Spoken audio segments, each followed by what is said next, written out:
Excellencies, distinguished ladies and gentlemen, I would like to warmly welcome you all to this symposium in honor of one of the best and the brightest that this continent has ever produced, Adebayo, Adedeji. But to formally welcome you on this occasion is the Executive Secretary of ECA, Ms. Vera Songwe, who happens to be the first female Executive Secretary of the institution.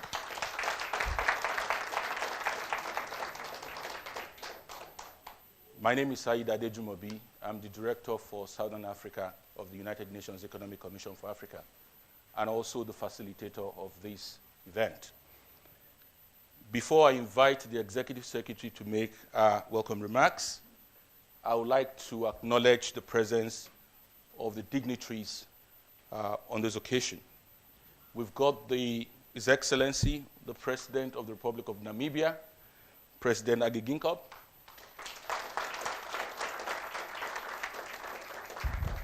He's not only personally close to Professor Adedeji, but he's also a very good friend of ECA. Your Excellencies, you are welcome. We also have His Excellency General Yakubu Gowon, the former head of state of the Federal Republic of Nigeria.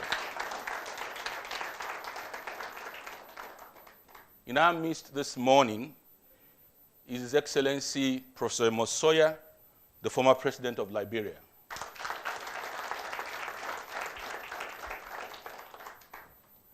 We do have the representative of the Vice President of the Federal Republic of Nigeria, Ambassador Yemi Dipeolu. Let me also recognize the presence of Professor Ibrahim Gambari, who is former External Affairs Minister of Nigeria, former permanent representative to the United Nations, and of course, an Under-Secretary General at the United Nations as well. Prof, some people may not know you. Perhaps you could, so that they can identify you.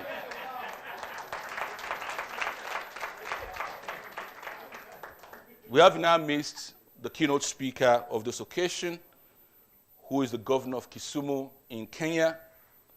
He's a former minister of development planning in Kenya, and also a former minister for medical service, health and medical services in Kenya, Professor Peter Yangiongo.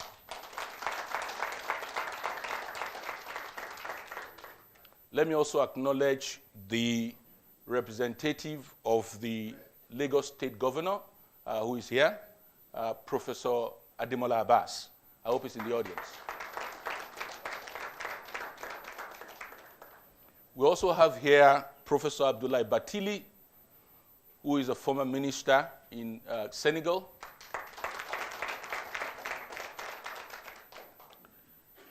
And finally, I would like to acknowledge Ambassador Otobo, who is a former ASG in the UN and currently a senior expert at the Global Governance Institute in Brussels. For those that we have not acknowledged, it's not because we don't think it's appropriate to do so. I think it's because of time constraint. I can also see the Executive Secretary of the African Capacity Building Foundation, Emmanuel Nadozie, Professor Emmanuel Nadozie here. And also the CEO of the APRM, good friend and brother, Eddie Maloka. I would now invite the Executive Secretary of ECA, Ms. Vera Songwe, to give her welcome remarks. Ms. Songwe.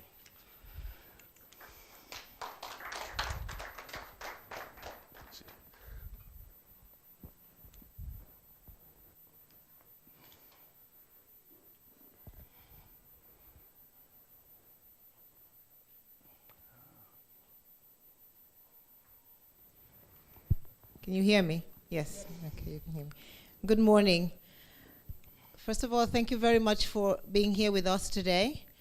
I think Said has already gone through a lot of the recognition, so allow me first to repeat it by starting with His Excellency, the President of Namibia. Thank you so much for being with us today. I know that you're a friend of ECA, but you're especially honoring Professor Adebayo Adedeji by your presence here today, so thank you very much. His Excellency, the former President of Nigeria, President Yakubu Gowon. I'm Cameroonian, and this name in Cameroon is a lot. So I was saying to the President this morning that when I tell my parents that I met you, they would say, yes, finally, she's doing something right.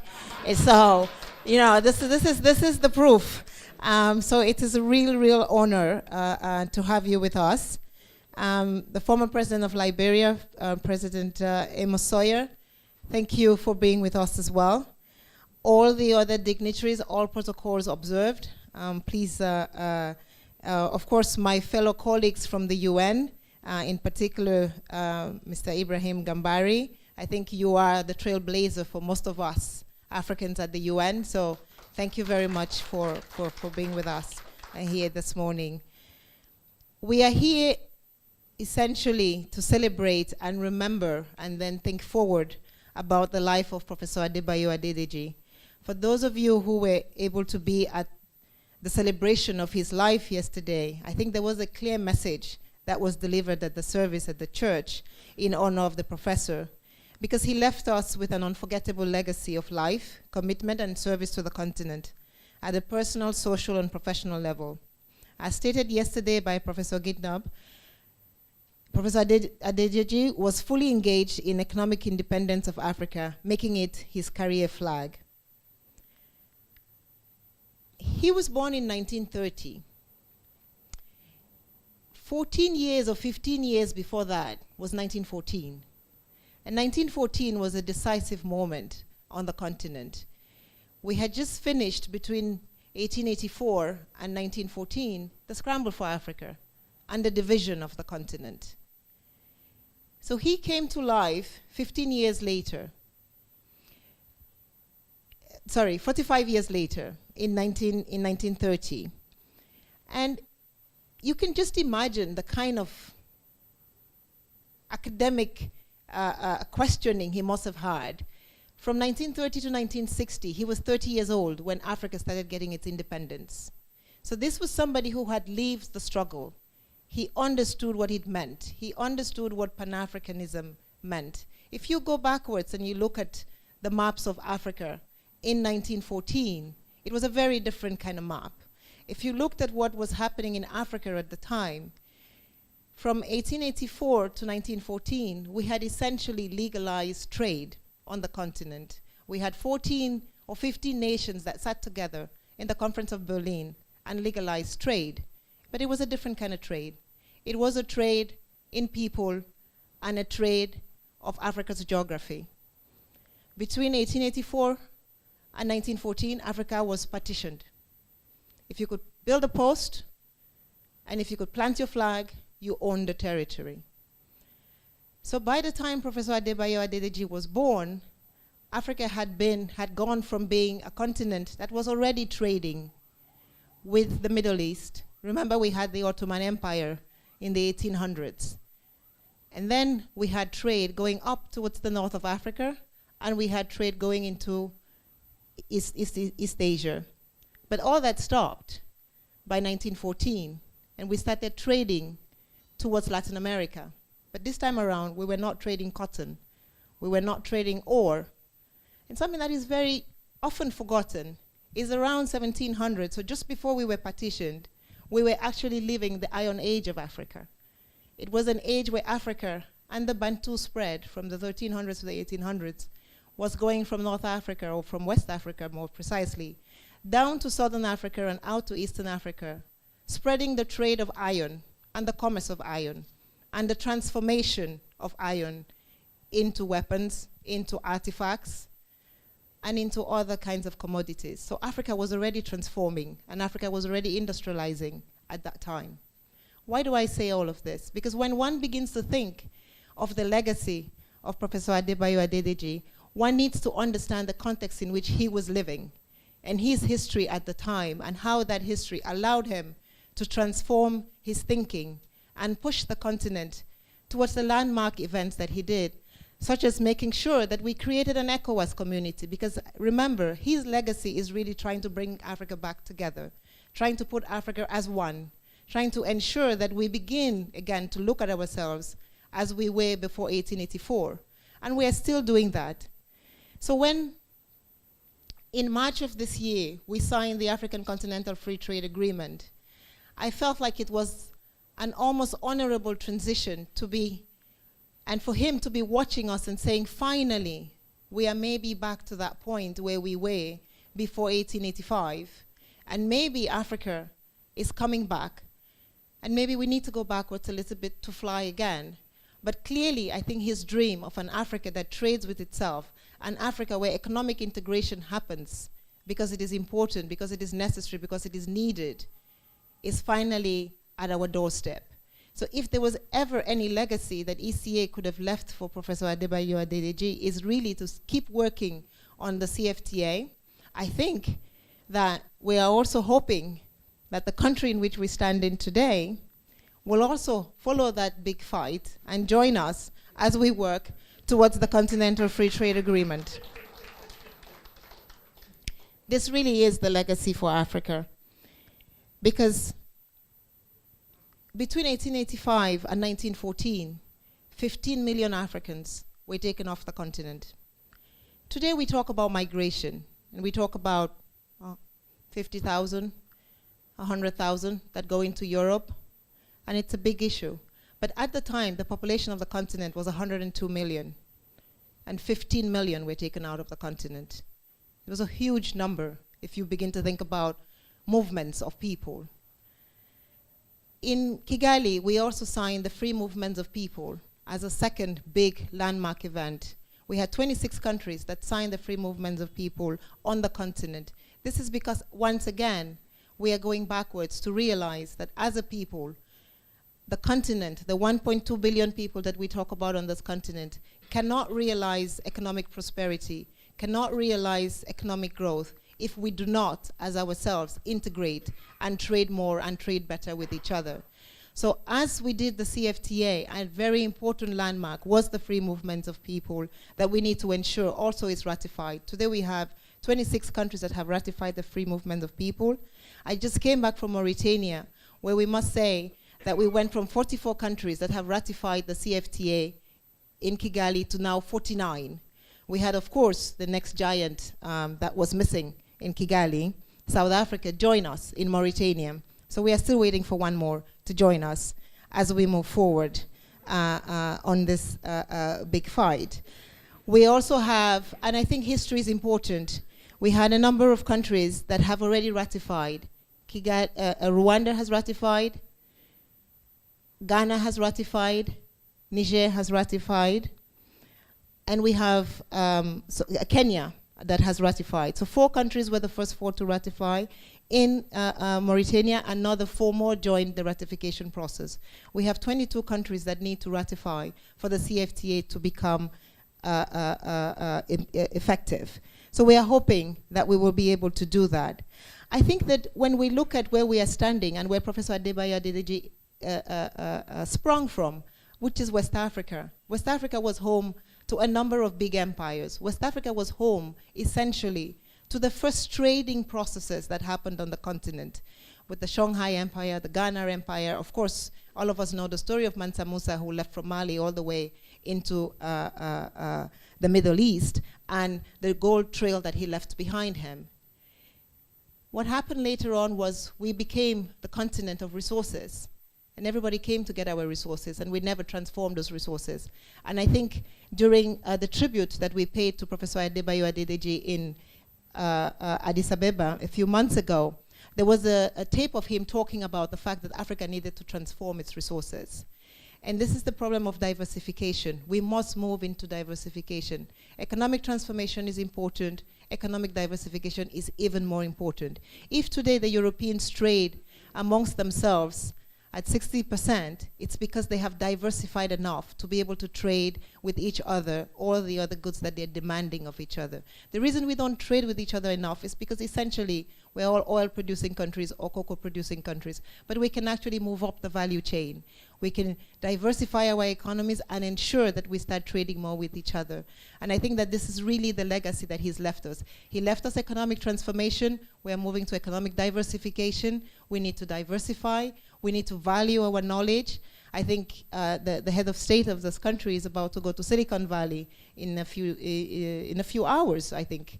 And that is the service economy, the knowledge. This was really Professor Adebayo Adedeji's legacy again. It's that knowledge. We need to understand who we are. We need to understand where we come from.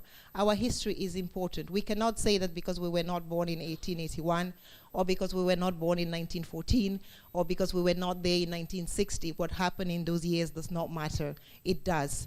We must understand it, we must know it, we must learn from it, because it's only when we understand it and when we learn it and when we take it with us that we will be better. As Africa forms a continental free trade area, it is a monumental effort, it's a monumental task, and the rest of the world is watching us. And the rest of the world is not indifferent to Africa coming together as an economic power. And this is really what Professor Adebayo Adedeji wanted, was that Africa finally could go to the table of negotiations as 1.2 billion people and say, this is how Africa wants to negotiate. And part of the discussions that we are having at the African Union level with the African Development Bank and ourselves is to try to see what that architecture of a one Africa negotiating from an economic place of strength would look like. And really, there's no better place than to celebrate this year and everything else that is happening at the African Union level with Professor Adebayo Adedeji's legacy, having President Kagame and the African Union reform, which is basically saying Africa is going to finance itself, because if Africa can finance itself, then Africa can decide how Africa wants to engage with the rest of the world. Then, as you can see, I think 2018, 88 years after Professor Adebayo Adedeji was born, is really beginning to leave his legacy, beginning to see what it would look like if Africa were to talk to China as Africa. Africa is already talking to Europe as Africa. For the first time, Europe came to talk to Africa and not as independent countries with the meeting in Abidjan. So I really believe that what he started at the ECA, the legacy that he left at the ECA is finally coming to fruit. There is so much that has been done at the ECA that really was the beginning of him, the ECOWAS, the Abuja Treaty, Lagos. For some reason, everything had Nigeria in it when he was there. But giving Nigeria the leadership edge on this discussion, which Nigeria must continue to take, and we're very happy and very grateful to the Minister of Trade of Nigeria, who really led a lot of the discussions around the CFTA discussions. It was not easy, and I think with his leadership, with the leadership that Nigeria has shown in these discussions, we were actually able to move forward. So even if when they were not there at the last minute of the party, we must commend the efforts that were put in place by the government of Nigeria to make sure that these discussions, along with our champion, the president of Niger, bore fruit. Of course, Namibia is one of the countries that we're working with as well on the ratification of the CFTA. So we will come to you, Mr. President, to have a discussion and make sure that you support ECA and the rest of the continent move forward. We at ECA are also working, and I think this is something that Professor Adebayo Adedeji wanted to look towards, is to see how we can ensure that the ECA is moving towards creating an environment for the private sector. We have reached a point now where we did political independence. If we want to talk about economic independence, we must bring in the private sector. So ECA is now launching formally a new private sector division, which is going to be able to bring and engage the private sector more. There is no better place, of course, to talk about the private sector on the continent than in Nigeria. You are the leaders. Again, the vision of Professor Adebayo Adedeji is very clear and very evident through Nigerian businesses that are across the continent, and not only in the big markets. But I think what makes it heartening is that Nigerian financial institutions are in our most difficult countries, in Guinea, in Liberia, in Sierra Leone, where it's not always obvious. In Guinea-Bissau, we find Nigerian financial institutions, and that is part of the dream, I believe, that Professor Adebayo Adedeji had, that prosperity will be shared if we were able to come together as one continent. Professor Adebayo Adedeji's dream would only have concrete meaning if we continue to work, finally, to reduce poverty. And I think that that has become and remains the stubborn problem of the continent. I think just recently, we learned last week that an African country is now the country with the most number of poor people. It used to be India. We have now taken over even that not very distinguished criteria. So we need to work really hard to do that. And I think that part of his legacy is that we continue to see how we can work to reduce poverty on the continent. The Continental Free Trade Agreement can do that, but it would only do that if we are careful and make sure that that poverty is inclusive and that poverty reaches, make sure that no one is left behind. This is essentially what Agenda 2063 of the African Union talks about, and this is what, of course, Agenda 2030 of the United Nations speaks about. So again, in some very seamless way, Professor Adebayo Adedeji has stayed with us from before he was born in 1885 to today in 2018, and we hope that he will stay with us as we move forward to make this dream of one continental economic force a reality for Nigeria and for the rest of the continent. Thank you very much for your attention, and I hope.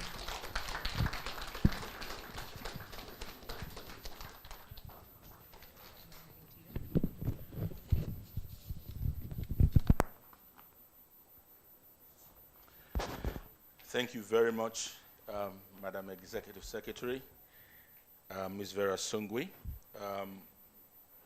Before I proceed, I would like to recognize the resident coordinator of the UN, who I omitted when I was recognizing people earlier on, Mr. Edward Calon. I'll now call on the representative of the Vice President of the Republic of Nigeria, Professor Yemi Osibajo, who is represented here by Ambassador Yemi Dikweolu.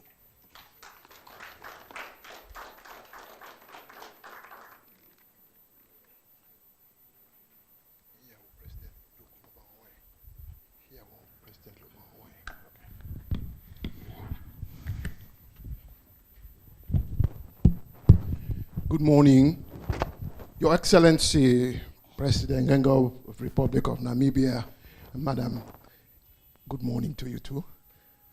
May I also recognize our father, General Yakubu Gowon, PhD, former head of state of Nigeria. We were schoolboys when you were our president, but your name resonated because of go on with one Nigeria. Professor Amos Sawyer, former president of Liberia, good morning to you, sir. Dr. Vera Songwe, executive secretary of the Economic Commission for Africa, thank you for putting this together. Professor Peter Anyang-Oyongo, welcome, sir. And Professor Ibrahim Gambari, my mentor, good morning, sir. And my friends and brothers, Doni Funsho, Kunle Leke Niyi, and their brothers and sisters who are perhaps too young to know me. I bring you the warm wishes of Vice President Yemi Osibajo, who, as you know, was at the funeral yesterday, but has had to attend to equally pressing state functions this morning. It is for me a great honor and privilege to be asked to represent the Vice President at this memorial symposium in honor of Professor Adebayo Adedeji. It's not only because I'm representing the Vice President, but it's also because it gives me the opportunity to pay tribute to Professor Adedeji, who I have known as a little boy, since I was a little boy. It also enables me to catch up with mentors, friends, colleagues, all of whom interacted and were impacted upon by the legacy of Professor Adedeji, such as Professor Emmanuel Nadozie, Executive Secretary, ACPF, Professor Dr. Eddie Maloka, Chief Executive, APRM, Prof himself, Professor Pachili, Professor Adeleji Nodu, Professor Jide Balogun, the worthy professors on this table, all of whom are heavyweights in their own right. My former bosses, ambassadors for WORA, Koka, Akinsoya, my colleagues, Otobo, my colleagues, Ambassadors Olukoni, Adebayo, General Ishola Williams, with whom I always have engaging conversations. And to say that, for me, Professor Adedeji was a towering figure of Africa's immediate post-colonial period, a public-facing intellectual whose thinking and contributions continue to frame policy discourse in Nigeria, Africa, and indeed globally. This is well demonstrated by the ideas he propagated and the courses he advanced. Such was the breadth and scope of Professor Adedeji's contributions that recounting them can almost leave one breathless. He served in various capacities as one stage or the other, as director of the Institute of Public Administration at the then University of Ife, Federal Commissioner, that is Minister of Economic Development and Reconstruction, UN Under-Secretary General and Executive Secretary of the Economic Commission for Africa, Executive Chairman of the African Center for Democracy and Strategic Studies, past President and Fellow of the Nigerian Economic Society, former Chairman of the APRM Panel of Eminent Persons, pioneer Chairman of the Nigerian National Youth Service Corps, member of the Senate of the United Nations Institute for Namibia. And I just thought I should give a brief summary of all those things. But the key thing is that Prof's intellectual versatility was also reflected in the various books he wrote and authored across a range of subjects. He addressed topics ranging from conflicts to governance, economics, democracy, public administration, education, and social development. Indeed, for those in Nigeria who are interested in restructuring of the country, I refer them to his work on Nigeria's federal finance, which addressed the topic of fiscal federalism. Moreover, I can think of at least two defining reports that bear his name. That is the Adedeji Review of Nigerian Foreign Policy and the Adedeji Audit of the African Union institutions. It was, however, not the occupation of positions or the roles that he played that made Professor Adedeji special. What was different was that he acted in such roles and positions to advance his Pan-Africanist ideals. He was committed to improving the conditions of the African people and, by extension, improving the governance and economic situation of their countries. Professor Adedeji's interest in public administration was directly linked to the importance that he attached to capacity building in the public sector so that it could underpin the development of African countries. This was particularly insightful if we bear in mind that the success of the East Asian Tigers has been attributed to in no small measure to the fact that they built and sustained meritocratic bureaucracies. His interest in governance was manifested in several ways. For instance, his agreement to chair the APRM panel of eminent persons in his advanced years was a reflection of his strong belief that well-governed societies, well-governed democratic societies, were essential to building a strong, prosperous, and self-reliant Africa. It also accounted for his roles in tackling conflict and promoting peace in Africa. A lot more will undoubtedly be said about these things in the course of today, but one cannot talk about Professor Adedeji's legacy without talking about regional integration in Africa. He was, in many respects, the father of regional integration in Africa. Under the leadership of General Gowon and late President Ayadema, Professor Adedeji did a lot of the heavy lifting to create the economic community of West African states, an experience he leveraged to help establish the preferential trade area of East and Southern Africa, now COMESA, while he was Executive Secretary. Equally significant in this regard was the role that he played as Executive Secretary of ECA in articulating the Lagos Plan of Action and the Final Act of Lagos, which formed the intellectual lodestones for the subsequent decisions to establish the African Economic Community, the African Union, and the African Continental Free Trade Area. The Executive Secretary mentioned that a lot of those treaties were signed in Nigeria, either Lagos or Abuja. So I was thinking when she was talking that maybe you should have signed CFTA here, and then and then maybe all would have been well. Of course, the contribution that we all mostly remember Professor Adedeji for was his principled stance and leadership in framing the African alternative framework for structural adjustment programs in Africa. As he told it to me, several African presidents had expressed displeasure and unhappiness that ECA was standing by while they were being compelled to undertake structural adjustment programs under the rubric of the famous TINA, there is no alternative. As a young diplomat covering the ECA for Nigeria, I attended the All-Africa Meeting of Economists that Prof convened in 1988 or thereabouts to begin the process of framing an African alternative to SAP. I must say that it was a source of great pride when I went a few years later to Cambridge University to find out that Professor Adedeji was very much celebrated by the progressive academics in that great institution for his leadership in challenging the SAP orthodoxy.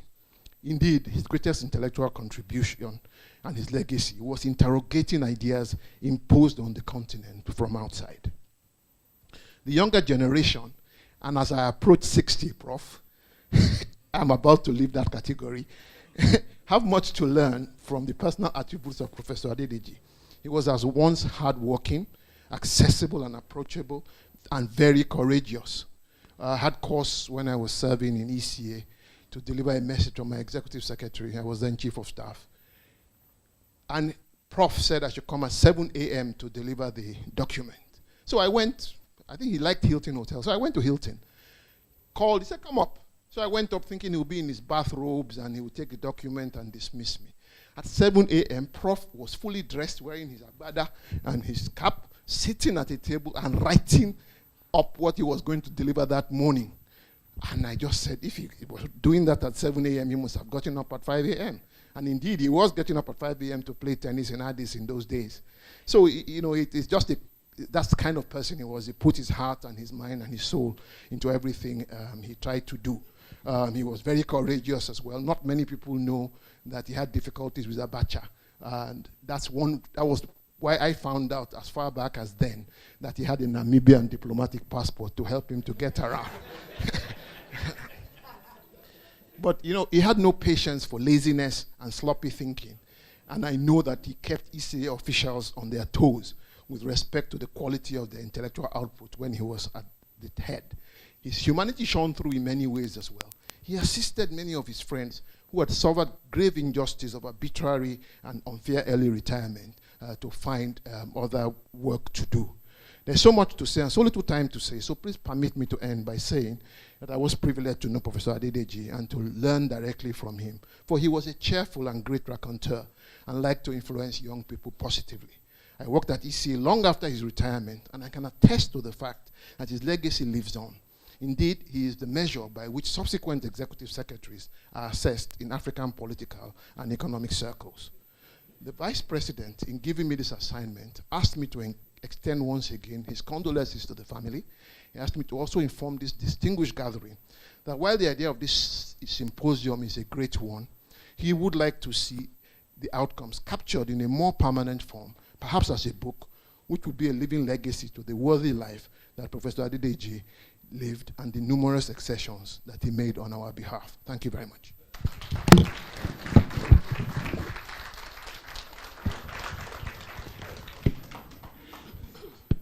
Thank you very much, Ambassador Yemi Dipeolu. You spoke as like a former ECA staff. We are very proud of you.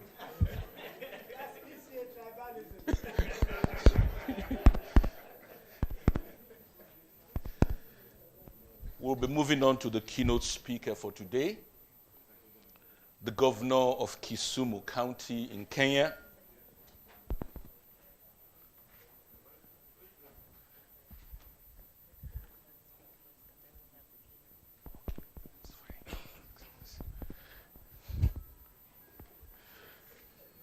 We'll slightly change the order of proceedings based on protocol.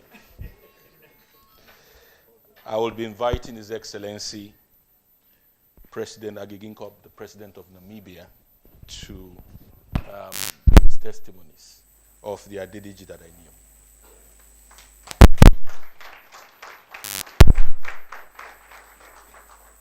Excellent. Thank you very much.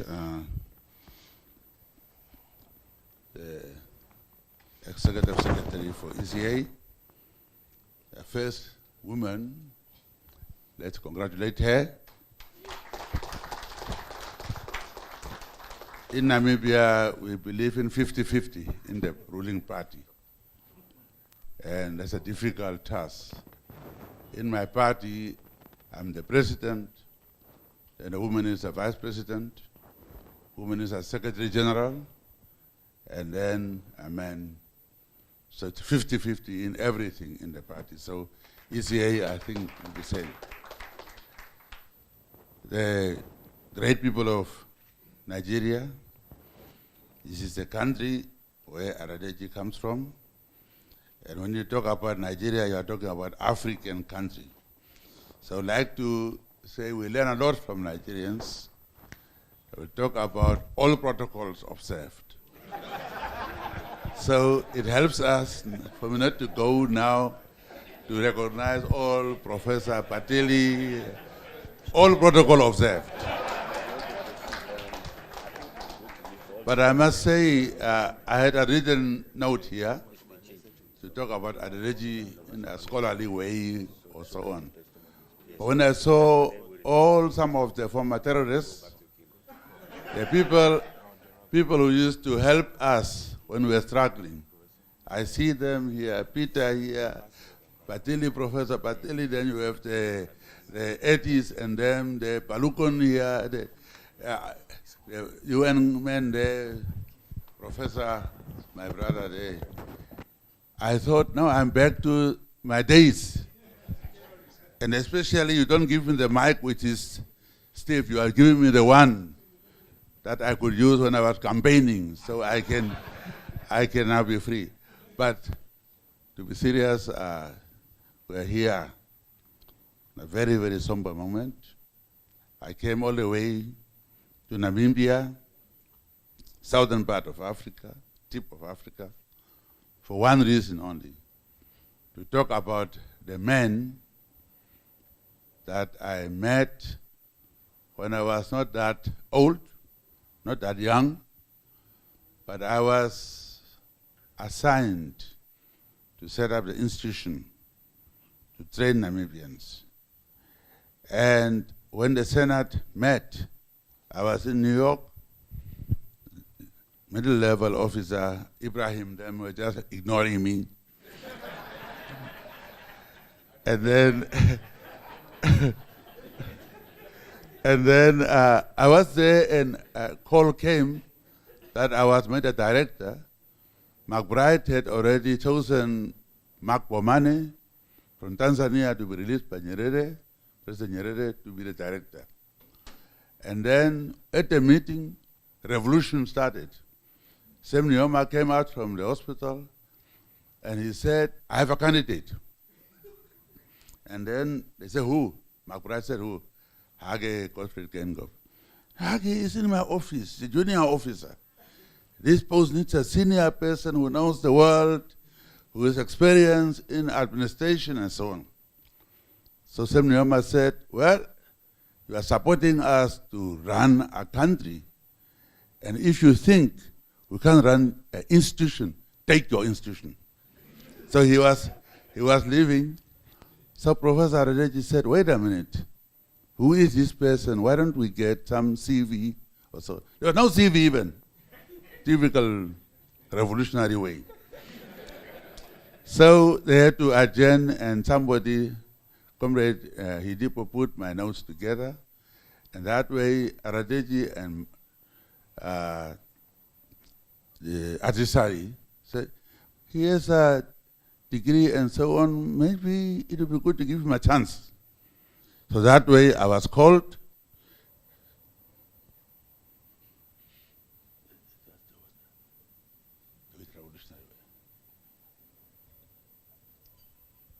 I was called to now go to Addis to meet the professor. When I came to Addis, to ECA, I had to wait there nearly for 1 hour. I say, what is it? Then after 1 hour he came, lunchtime. Yeah, how are you? Did you eat? I said, no. I was a little bit timid, I was a little bit scared. I was not as big as now. So he said, did you eat? I said, no. Let's go. Stranger, kind of refugee, he says, let's go to my house. He took me to his house. The wife was never warned that we were coming. We were going to eat now lunch. Typical Nigerian dish. And it was a little bit tough for me. Say, hey, eat.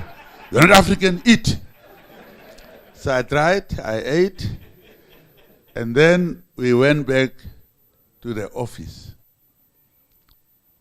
Young man, you got a very important job. But we Africans get important jobs and we get lazy. Sounds familiar, huh? We get a job, we have a nice office, we sit there.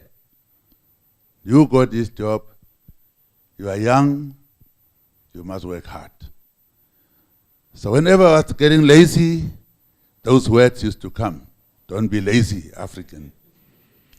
So, Prof, as I said by many people, was a very tough person, if you look at him.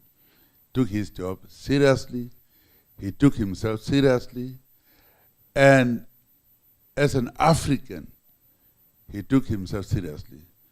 If we don't take ourselves seriously, as governments, as presidents, as Africa, we're not going to be respected. So I always go back to Adedeji. He used to take himself seriously as a serious scholar, but not the African. These scholars, when you are in America, you must be Afro-pessimist. Then you are a very clever man. You get tenure. But Adedeji was a very tough scholar, but Africanist. Africa first. These days we are saying America first, and so Africa first kind of a person. So coming through the hands of that man, tough in the beginning, until he came to know me. When he came to know me, we became really brothers and comrades. Here was the ECA executive secretary, but who kind of joined our liberation struggle? Member of SWAPO, maybe. We used to plot together. There was a time that they were trying to cut money off from SWAPO when it now came to the implementation of 435. We were trying to look for Adedeji to brief him what is going on. We couldn't meet. We just met in the hall in New York. He was sitting that side, we are here, and then he started to talk. He presented our case as if we lobbied him without meeting at all. Talk about the training of these people, there's nothing to do with implementation.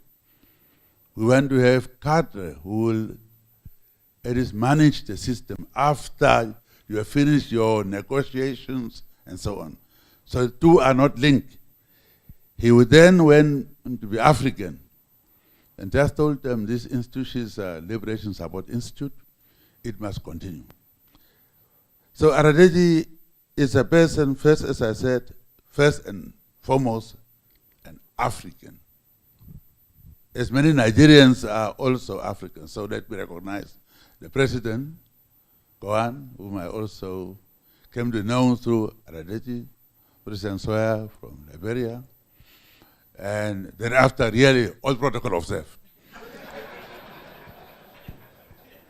We are talking about new Africa, the way I take it. Good governance, I don't like that word. Good connotes there is something bad. So I want to say effective governance. Effective governance, and we Africans must also be proud. We have new Africa now. Days of the coups, days of one party say they're over. It's a fact, it's over. We are now having elections, maybe they are flawed, but still you must be elected. If not, it's the Africans who decide to ostracize you. This must be recognized by scholars. I know there are a lot of professors here. It is Africa has changed. If you come through a coup, it's the AU which will say, no, you cannot participate. That's a fact. No development, achievement. And then, therefore, if Africans are also a little bit ill-treating their own people, if you take the OAU and AU, you could say OAU was kind of transactional. It was there, and even the famous Kwame Nkrumah himself, Osachefo, said, seek ye first the radical kingdom, and the rest will be added. So we didn't say after independence what. So therefore, they were all good revolutionaries who had to get independence. It was there. And AU was therefore a state organization, I would say, head of state meeting and so on. But with AU, and I'm trying to be positive because there will be many professors who are going to be more critical about Africa. But there must be somebody to be positive about Africa too. So AU is kind of transformational in a sense that we are even thinking of people, Pan-African Parliament. Not perfect maybe, but it's a Pan-African people. Then we have ECOSOC. After 5 African regions, we have special region, special 6th one. Even talking about diaspora, our people in diaspora, to participate in ECOSOC. So therefore, I will say maybe that AU is transformational, talking about people, and we now therefore can interfere if you are ill-treating your people. Before, sovereignty was sacrosanct, you don't touch it. But today, because of that transformational nature of AU, Africans can discuss problems in other African countries, and therefore take action as Africans. And that's why transformation of AU also comes in, whereby you have to pay our own money. But I don't know, the way we take decisions makes us not to implement them. We kind of impose them, because there's no time when we are meeting at AU to have to decide to move on. But if you take it, first decision we took, 0.2% of imports. Now, some small countries like Namibia, unlike West Africa, we have their own food, you produce your own food and so on. We import everything, kind of. So 0.2% of that. Tough. Nobody thought of it. Even that 0.2%, when you add it, it's about twice the budget of AU. We didn't look at that too. We said, okay, that money will go later on for peacekeeping and so on. Then Southern Africa we had problems because we normally pay. And we say, don't tell us 0.2%, just assess us. After all, we pay, we are not in arrears. And not only that, then we got a flexibility in that aspect that we don't have to get 0. Just pay. Now we assess. Namibia will pay about 4 million from 2 million. Why? Namibia, you just take, you economists, you just take the GDP of a country, you divide the population, and then you get a high per capita income. Country is rich.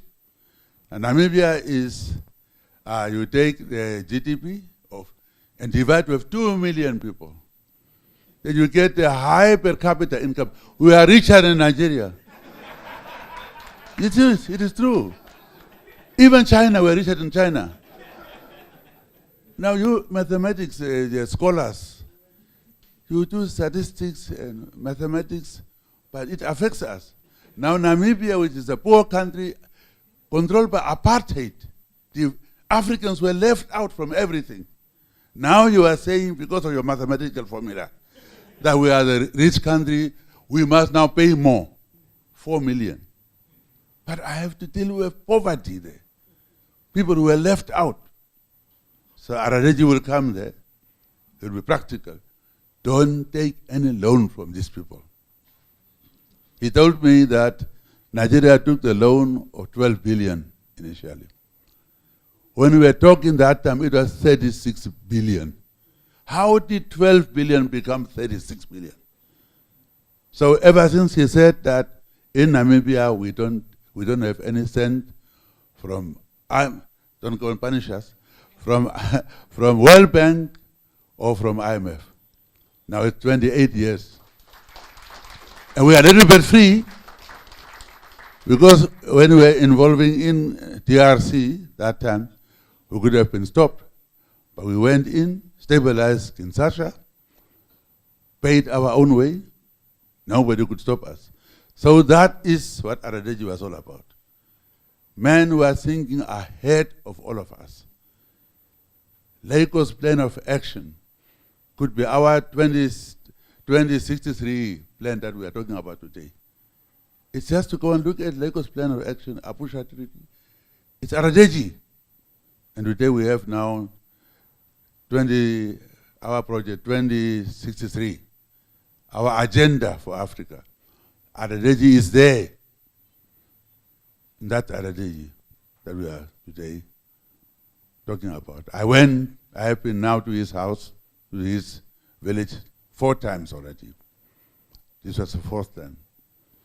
We were brothers, we were friends, and that's why we're visiting each other. He has been to my village too. Village, we don't have villages, but my farm, little farm.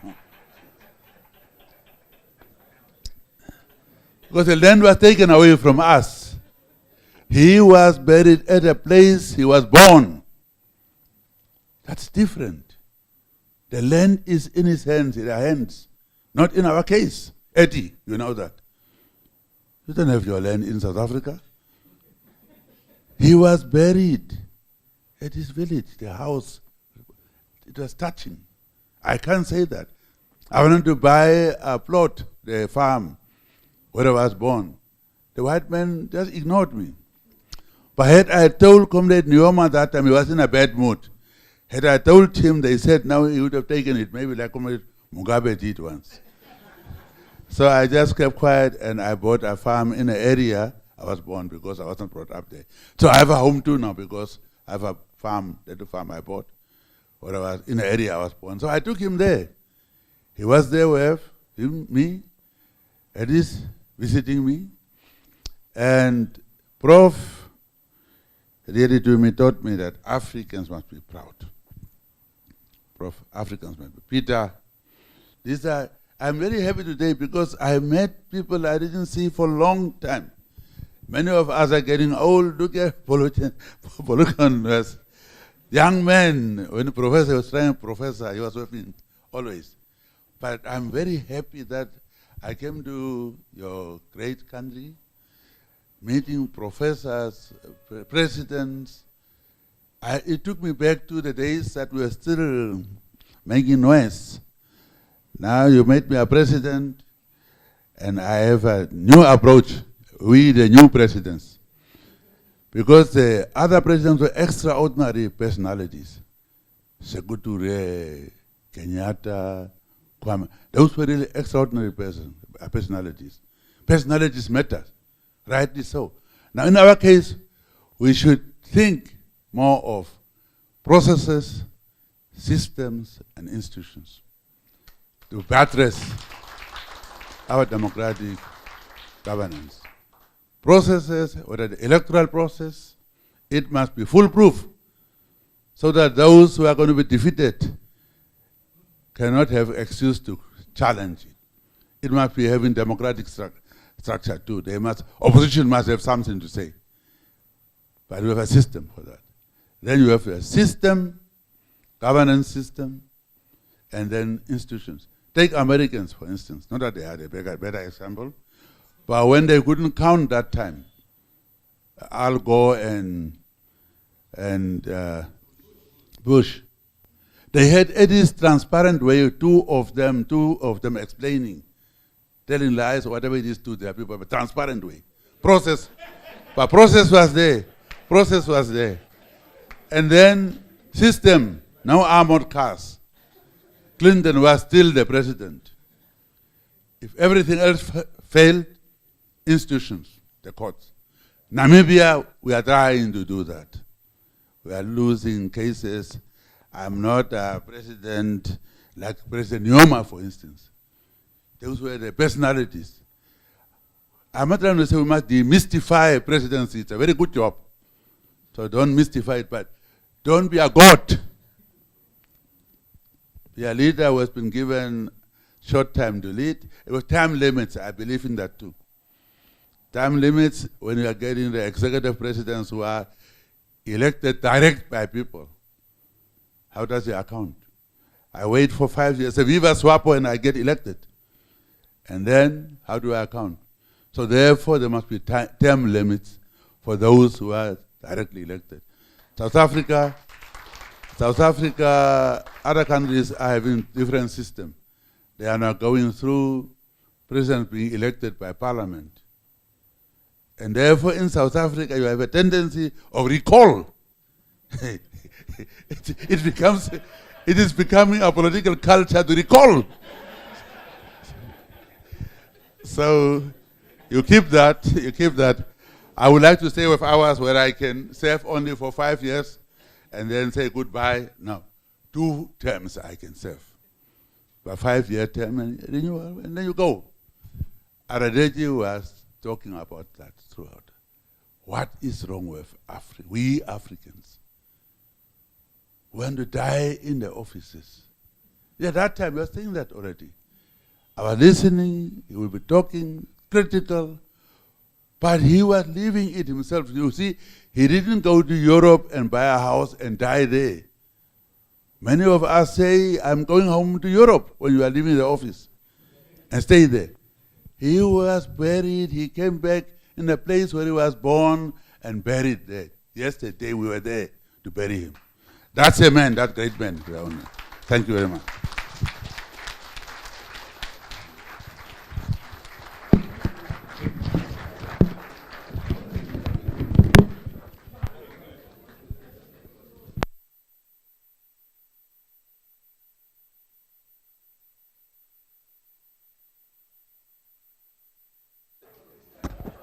Can we give His Excellency another round of applause, please?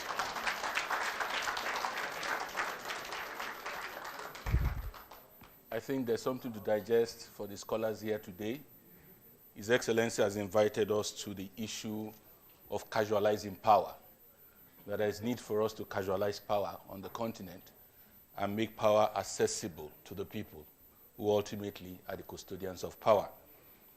Perhaps also to say that the hospitality that Professor Adedeji extended to you, you also extended to us as ECA about 2 years ago, when our former executive secretary and myself visited him at home, and Her Excellency, Madam, invited us home, the First Lady, and His Excellency hosted us at home to a very sumptuous dinner. Thank you very much. I would like to call on His Excellency General Yakubu Gowon, the Grand Commander of the Order of the Federal Republic of Nigeria and former Head of State of Nigeria, popularly known as Go On with One Nigeria. Your Excellency, you are invited.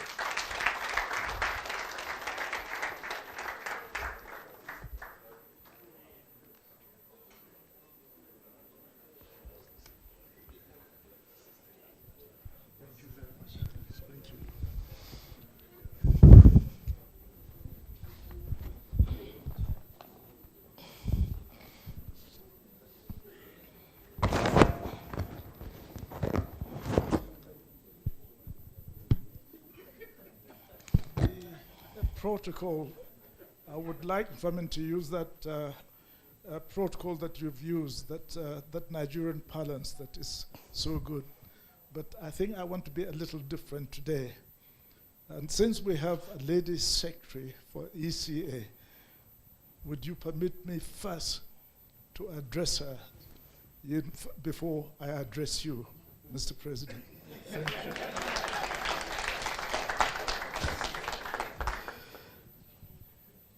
Your Excellency, Madam Vera Songwe, the Executive Secretary of ECA,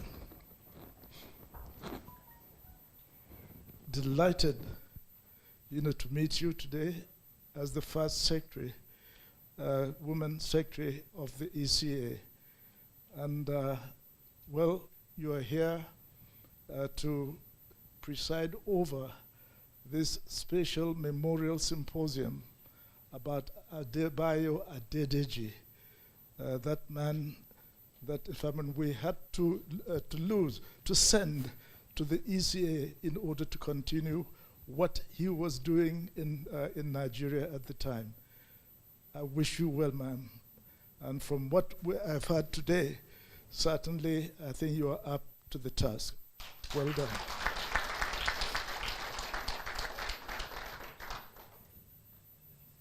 Your Excellency, President Gembo, is that the correct pronunciation? Gembo. What is it? Eh? Kainko. You add the B to make a man. Well, you know, I called him Mr. President as he pronounced it. President of Namibia, whom I had the pleasure to represent the president at his inauguration as president a few years ago with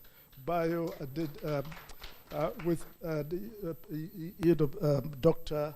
Adeshino, and whom he also recommended to be the president of the African Development Bank.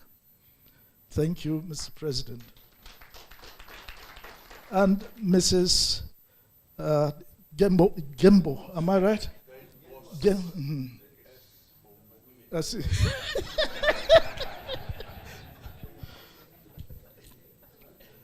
Your Excellency, President Sawyer and Mrs. Sawyer,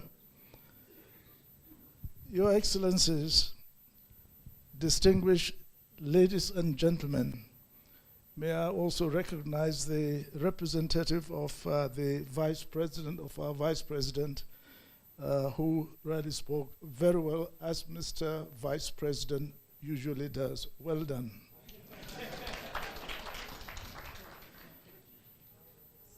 Really, I'm so happy to be invited to this memorial symposium for a man, that I really respect. Now, at the end of the Civil War, as I went round in the various countries in the sub-region,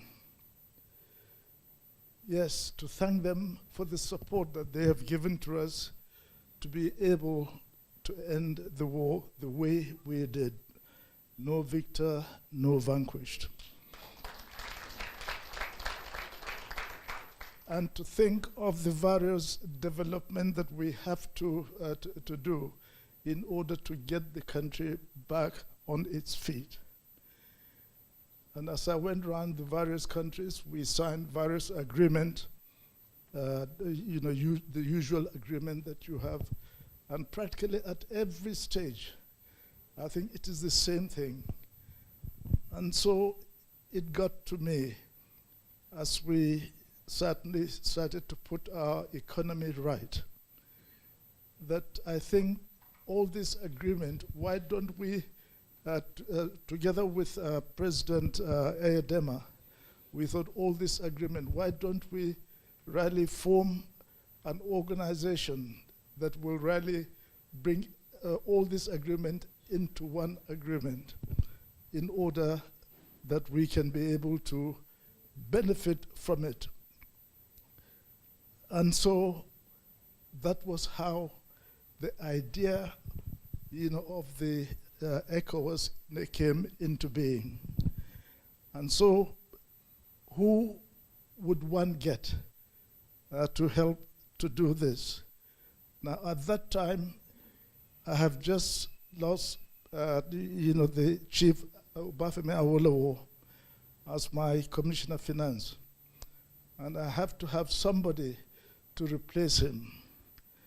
And of course, Professor Adebayo Adedeji was expecting to be the Commissioner for Finance. But honestly, I thought it differently, because from the report of the representative that was to replace Chief Awolowo, I was really very impressed with his idea of trying to be able to get the economy, that is his in a strong area. And so Professor Adedeji, I thought instead of finance, I should put him in charge of economic development. And that was how Professor Adebayo Adedeji became the Commissioner for Economic Development.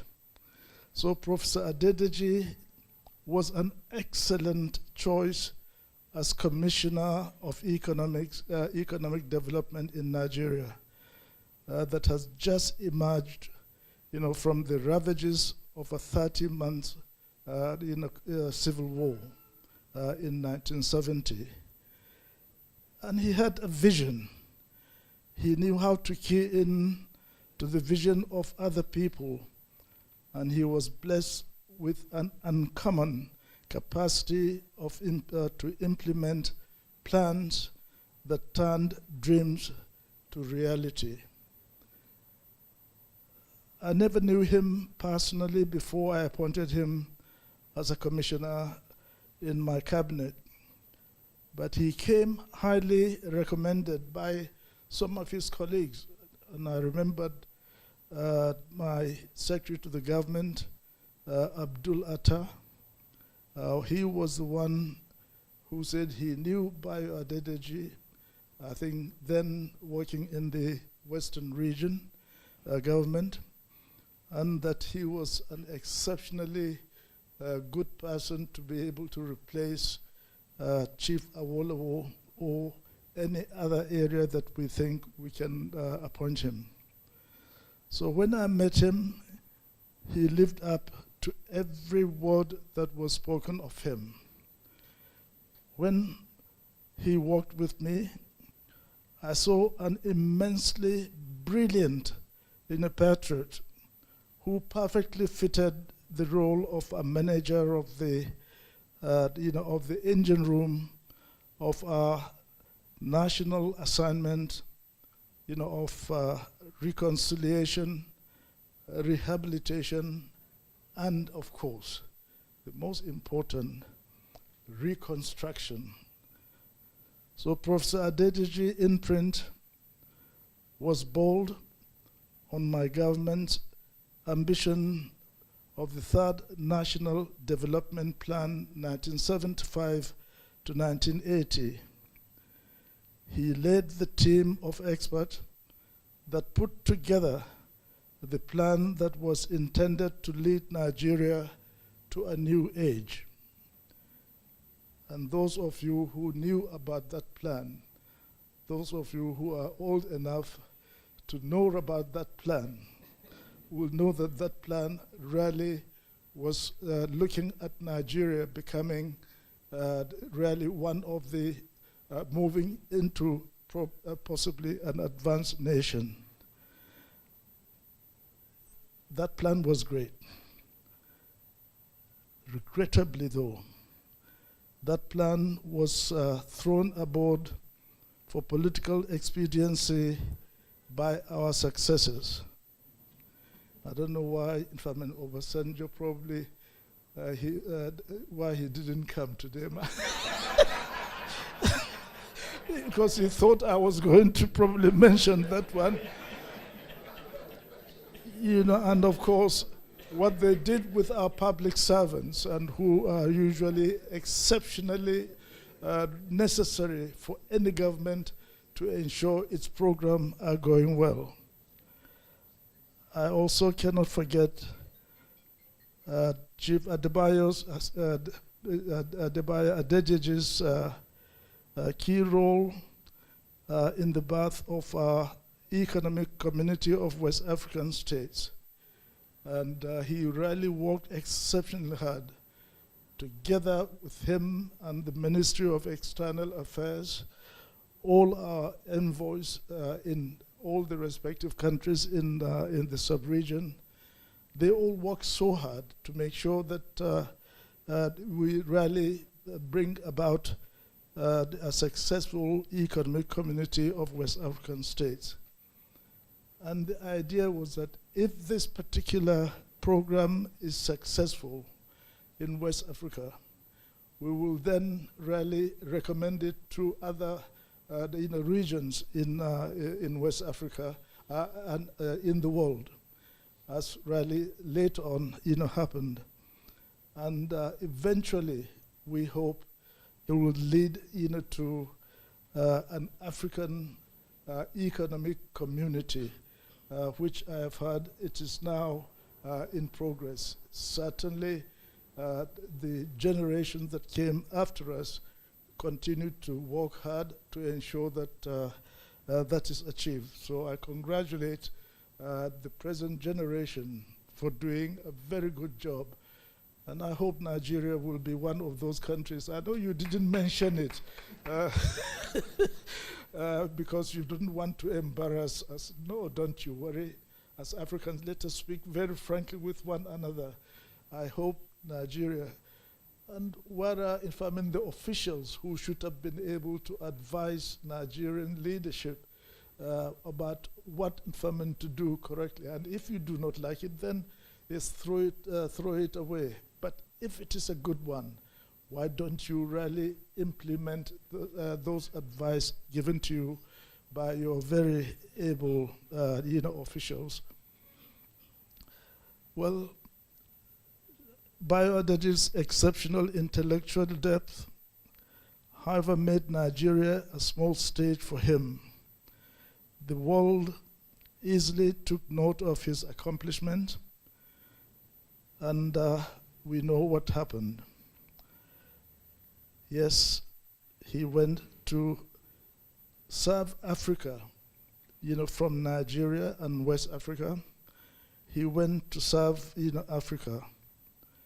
Now, we missed him when the United Nations had hunted him for the position of Secretary of the Economic Community for Africa, ECA.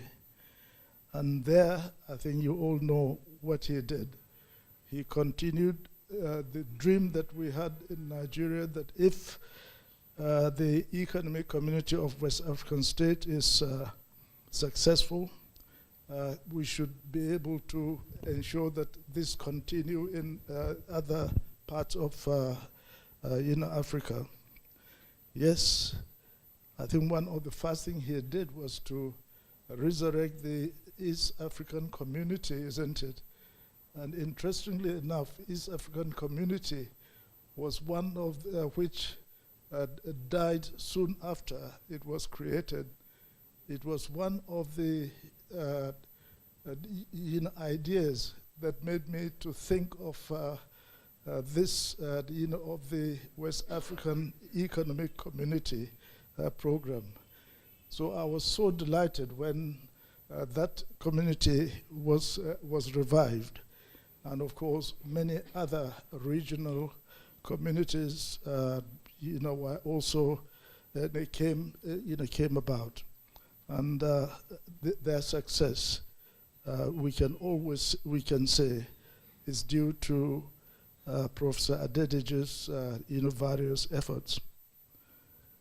However, we felt proud that Professor Adedeji's achievement in Africa and beyond, he truly represented one of the best in the class of great economists across the globe. And we are proud, of him as a Nigerian, and we are proud of him as an African. Though Professor Adebayo Adedeji is gone, we will always stand, he will always stand very tall in my estimation. And despite his global acclaim, he remained proudly Nigerian. He placed the interests of his country above self, or self-interest. Until his last moments, he worked tirelessly with other patriots to build the road to a future for Nigeria and for Africa, for which he is acknowledged. And to hear President Gengo speak about him, his experience with him as a young man, as a young militant, becoming a president who has to obey the rules of civilized in a government. I must say, I think you've done exceptionally well, and delighted. I'm sure we're going to hear more about the qualities of Professor Adebayo Adedeji. And for that reason, I would like to say thank you all for coming to this symposium to make your contribution to the memory of Professor Adebayo Adedeji, which I hope, I think it can be turned into a book that is required, to be, is required to be done, so that at least we can immortalize the life and times of this great man that I knew, over the years. May his soul rest in peace, and may God, give the family and all friends of the professor the courage to bear this, this loss of such a great person. Thank you all, and God bless.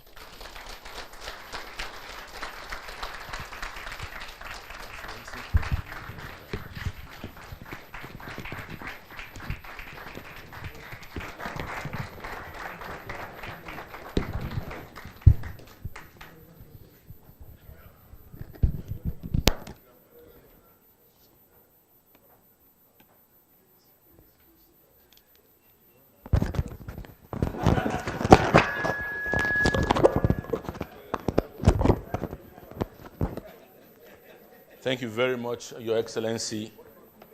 Can I invite us to give another round of applause for His Excellency?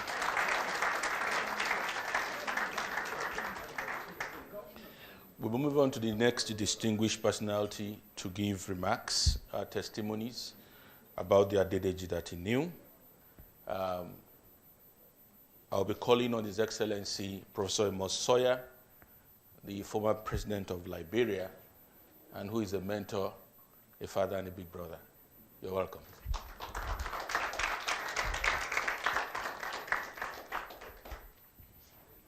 Thank you, sir.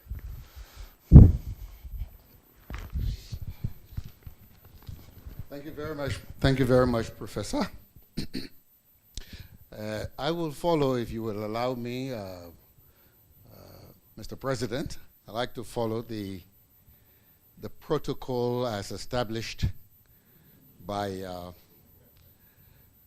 President General Gawan, a man who I have tried to emulate since I got to know him many, many, many years ago.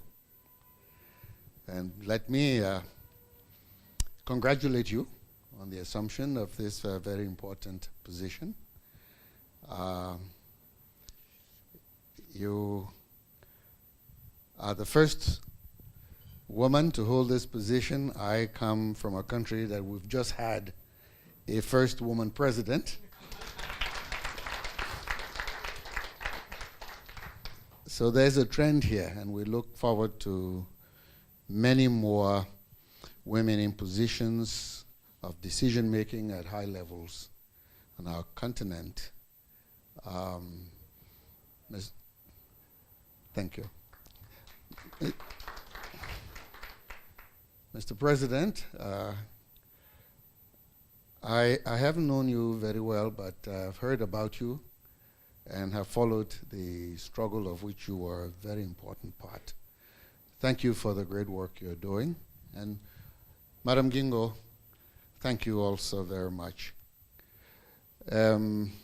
We have a keynote speaker who, of course, is a good friend of all of the academicians. He's also a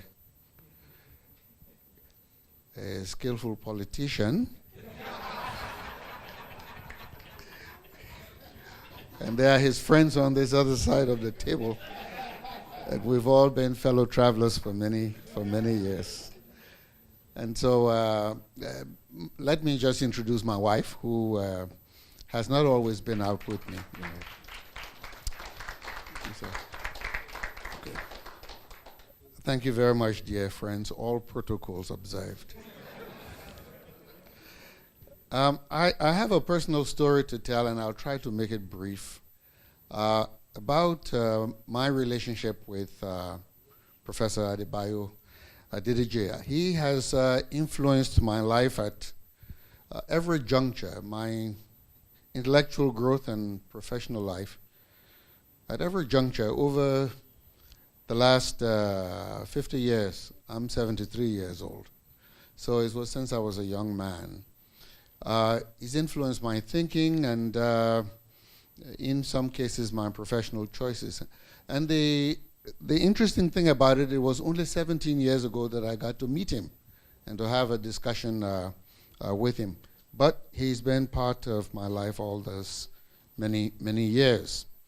I first came to hear about him, to know about him a bit during at the end of the Nigerian Civil War, when President Gawan had appointed him Commissioner for Economic Planning of the federal government of Nigeria. I was then in graduate school at Northwestern University, just outside Chicago in the United States, and my roommate was a Nigerian, a brilliant, a wonderful young man, very insightful, very decent, but he was in agony, as to be expected, over the war and the toll it was taking, the division in Nigeria, tearing people apart. And what he wanted for his country was peace, equality, and justice for all Nigerians. He preferred one Nigeria. And so I was very happy when the war ended, and happy because, well, Nigeria remained one, but also because my friend's agony was now over. We could then turn to the intellectual discussions that we'd had and grew together over the years of graduate work.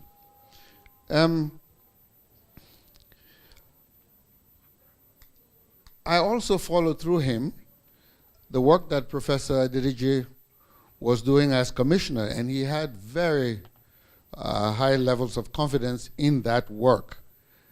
He thought that if the environment remained appropriate, the professor could, in fact, formulate plans and ensure their implementation for reconstruction.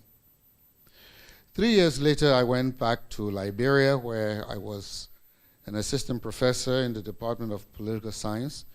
My focus then shifted to doing my work in the department.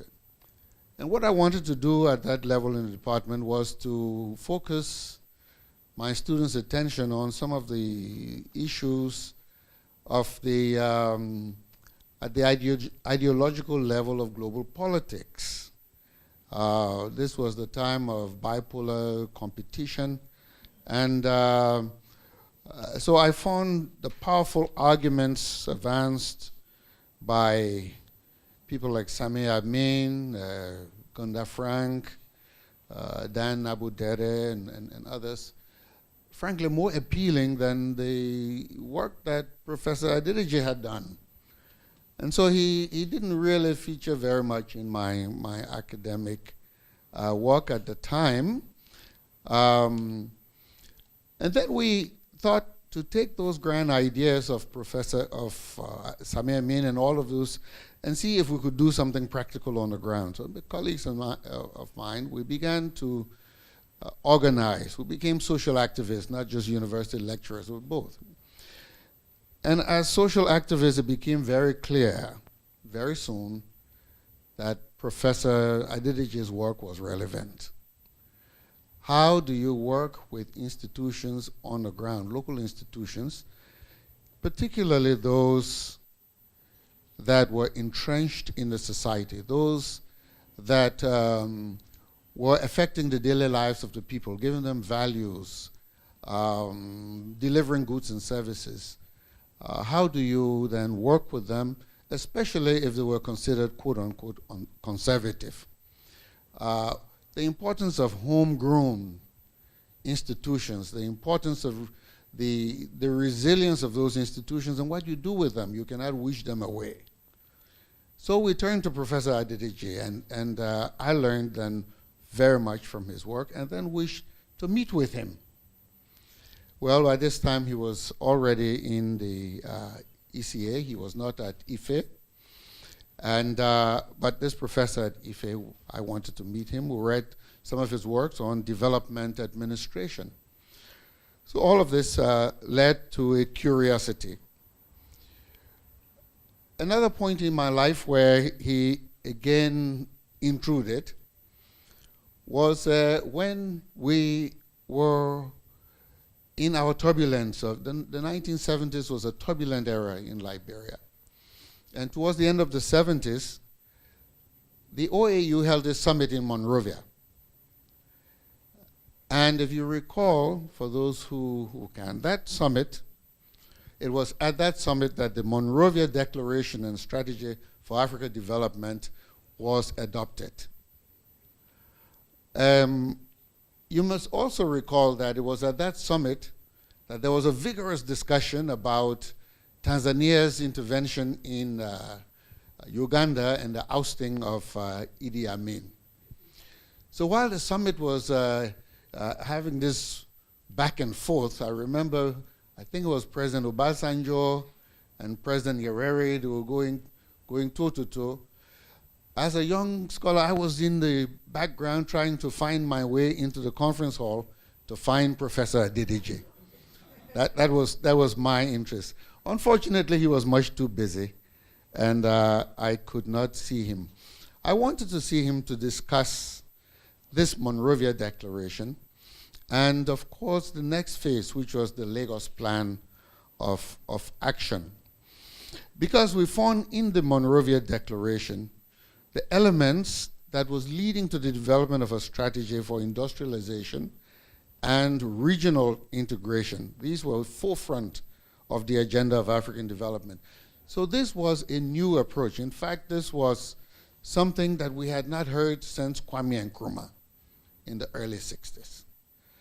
And so I wanted to meet this man to see what could happen. But I also was happy that this document was on the table, and there was such a thing as the Monrovia Declaration, because Monrovia for us progressives had a bad name as of the meetings of the 1960s, when the debate about which direction for African unity was indeed on the table. And there was the so-called Monrovia group of reluctant and people who did not want to move forward. So here it is, Monrovia was coming back. Adedeji was putting Monrovia back on the map for a good reason, as far as all of us concerned.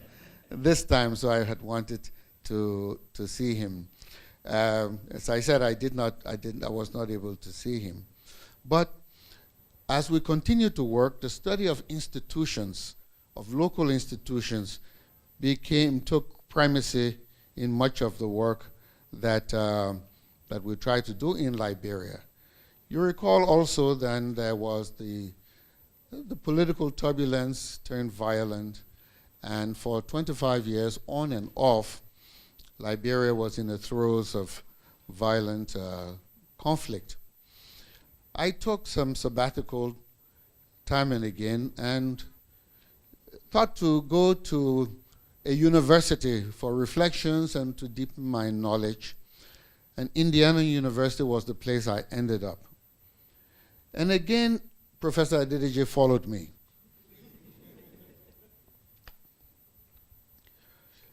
Because the literature from IFE, from the School of Administration, the study of local government, developmental government, the study of local institutions was an important part of what Indiana University was looking at with respect to African studies and the building of African societies.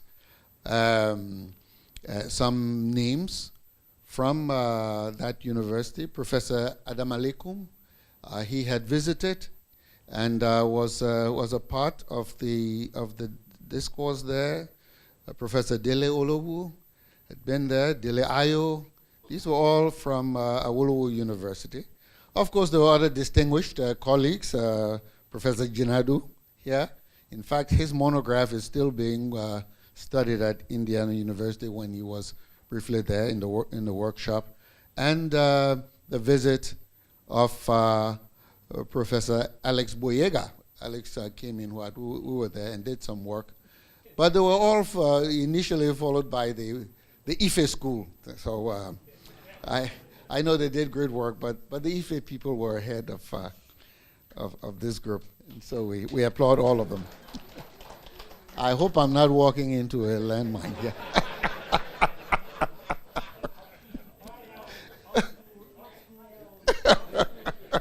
Okay. And so during my sojourn at Indiana, again, we tried to get Professor himself.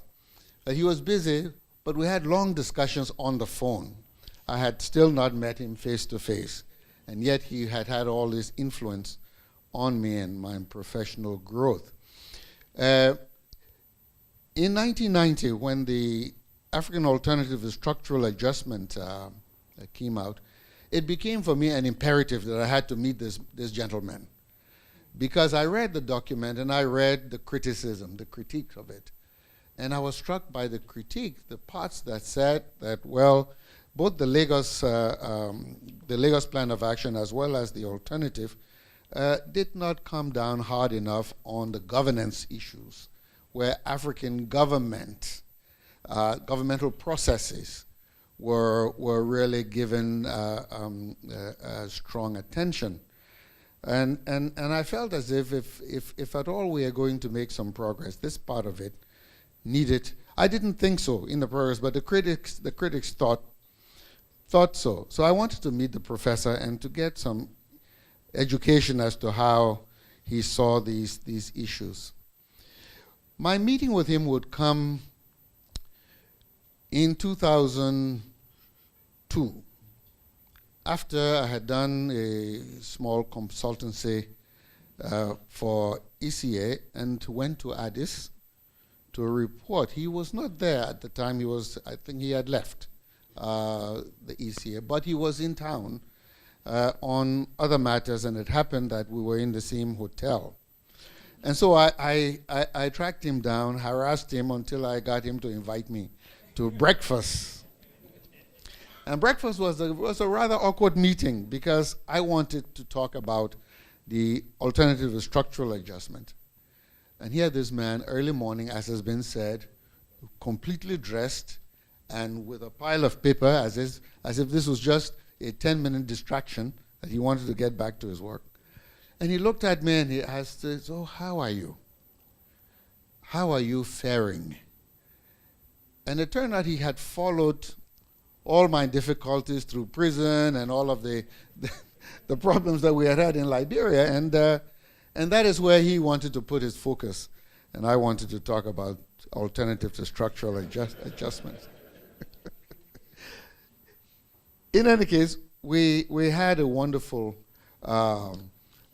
discussion, and on the question of governance, when I put the question of governance on the table, he talked about, first, the importance of winning the support of African leaders, getting them to understand what it is one wanted to do, and therefore have them work with you in getting what you wanted to do done.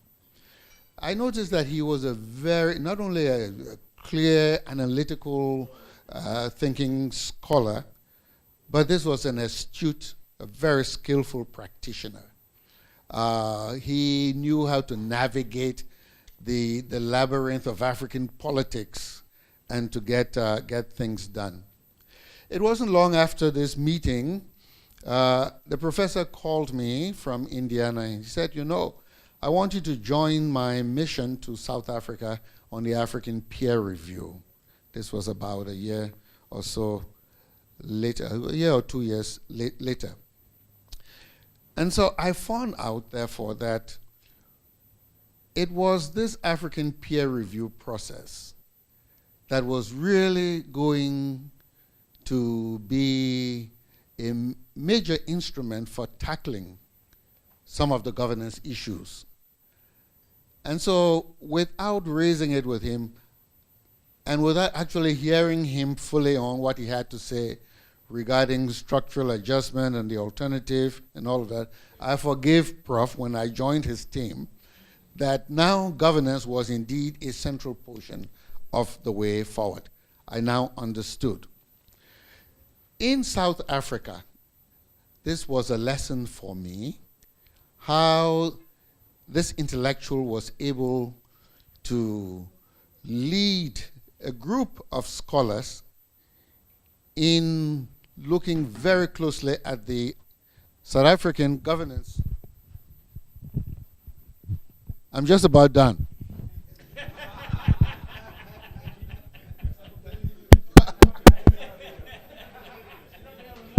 I know I've passed my time, Sai. Don't throw me out yet. Okay, let me try to project. It was an eye-opener because the analysis that we had done on the various elements of the review process, Prof read everything. He read every report. He read every draft. He had comments on the works of everybody. But more importantly, he could synthesize all of these very, very well and take out the essentials. I remember we had two important engagements with the government. One was about the rising xenophobia, and it was a delicate issue.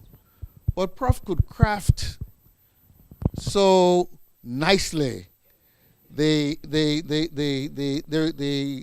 problem. He could put it so well without offending, but he could be persistent in really getting an answer and not a diplomatic one. And so he led us into that. I had also written a part that was later put into one of the boxes about South Africa's unique constitutional approach. They call it the spheres of government, not tiers of government or layers of government. It was spheres of government. And it connoted a sort of equality across the spectrum of governance. And so we talked about this back and forth. Prof will call me in the night, say, this thing you've written, let's discuss. And he needled me until we agreed that it made sufficient sense that he could put it in a box in the report. And another example, of course, when we met with President Mbeki, he was really forthright, but again respectful on these issues of xenophobia and the judiciary. Let me just mention before I sit down our work with Ethiopia, because with Melis, he had a special relationship. I recall being in a meeting with Prime Minister Zenawi and Professor, and Melis said, you know, Prof, talking to me, he said, this man taught me the economics that I know, and he taught me political economy. He gave me 5 books to read, and I would call him, and we would discuss these books all the time. That is how I learned what I know today, that when you see me make a statement, it is against these the knowledge that I gained from Professor Adedeji. And we had some very pleasant discussions. But when it came to a review, the country review of Ethiopia, Prof was hard. He pressed Melis on the detention of so many journalists and civil society people. He was now up for the second elections, but there were people in jail from the first elections. So he told him you had to get these people released and all of this. So it was that type of Adedeji that we got to know, the intellectual with clear analytic capacity, the diplomat who found very nice ways to say hard things, but were very persistent in pushing those things forward. And finally, I joined the panel of eminent persons, again under his own support. And I should say, if there is any one thing that the APRM was able to do, was again to get this scholarship under him into the mix of its work. One of the things I would like to say about the APRM before sitting down, and of course the executive director is here and is doing an excellent job. Eddie, congratulations for the work that is going on. The panel of eminent persons is an important structure within the APRM. This is the structure that will engage with the countries at a high level. One of the things that was intended was that the panel of eminent persons would be a panel of eminent persons, not a panel of persons who come to the APRM to become eminent. And so I think we have a little bit of work to do on that moving forward. And so let me close by saying I'm very happy. I'm happy that Professor Adedeji entered my life. He intruded my existence at very important junctures in my life. I want to thank him for all that he's done to enrich my life, my professional life. And I want to thank the family for sharing him with us. Thank you.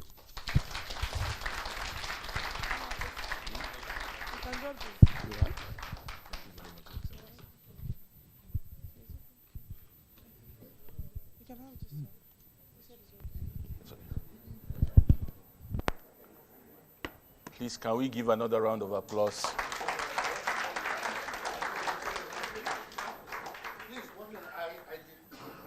I'm not good at Mr. President,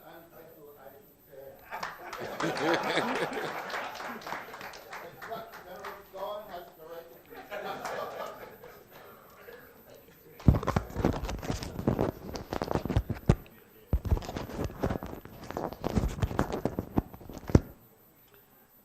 2 weeks ago, we were in Gaborone, Botswana, in which we had a conference on corruption and the challenge of economic transformation in Southern Africa. And His Excellency, Professor Mosoya, was the keynote speaker on that occasion. He's become a very strong advocate of the APRM, and he was invited by President Masisi of Botswana to speak to the cabinet of Botswana about the APRM.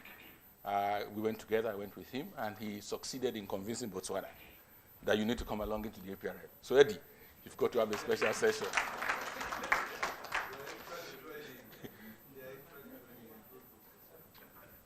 So Eddie is informing us that they're actually joining now after the intervention of Professor Mosoya. We'll move on now. I'll be calling on Professor Ibrahim Bagambari, who is former Nigeria's External Affairs Minister, former permanent representative to the UN, former UN Under-Secretary General, and is now the CEO or the chairman of Savannah Center. Professor Ibrahim Gambari.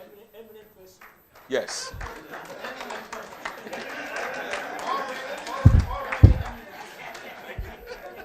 Thank you. You're very sure. Yeah.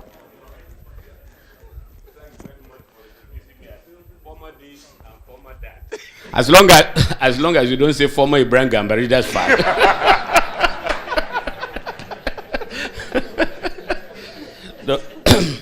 Ms. Vera Songwe, Executive Secretary of ECA, President Gemgob, and what we say in Nigeria, and his amiable wife, Madam Gengos. So it's Gengob for men, Gengos for women.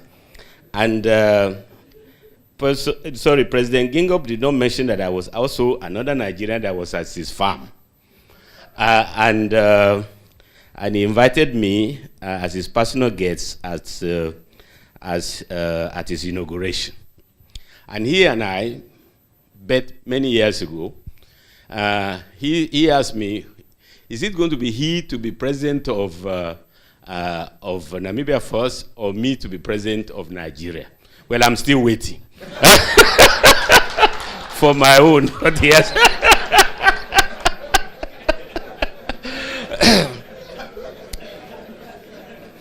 It's very difficult to be president of Nigeria.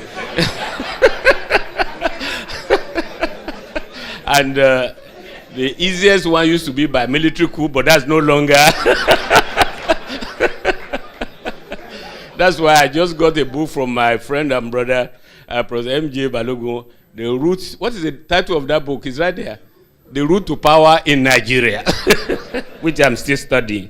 Although age is no longer on my side. General Gawan, former President Sawyer, and Peter Anyang-Nyong'o, former Minister of Kenya and now Governor of Kisumu, Ambassador Yemi Dipiaolu, representing the VP, distinguished ladies and gentlemen. I've been asked to be brief because of time, and I will. I just have about 5 or 6 notable encounters I had with Professor Adedeji, which I would like to share.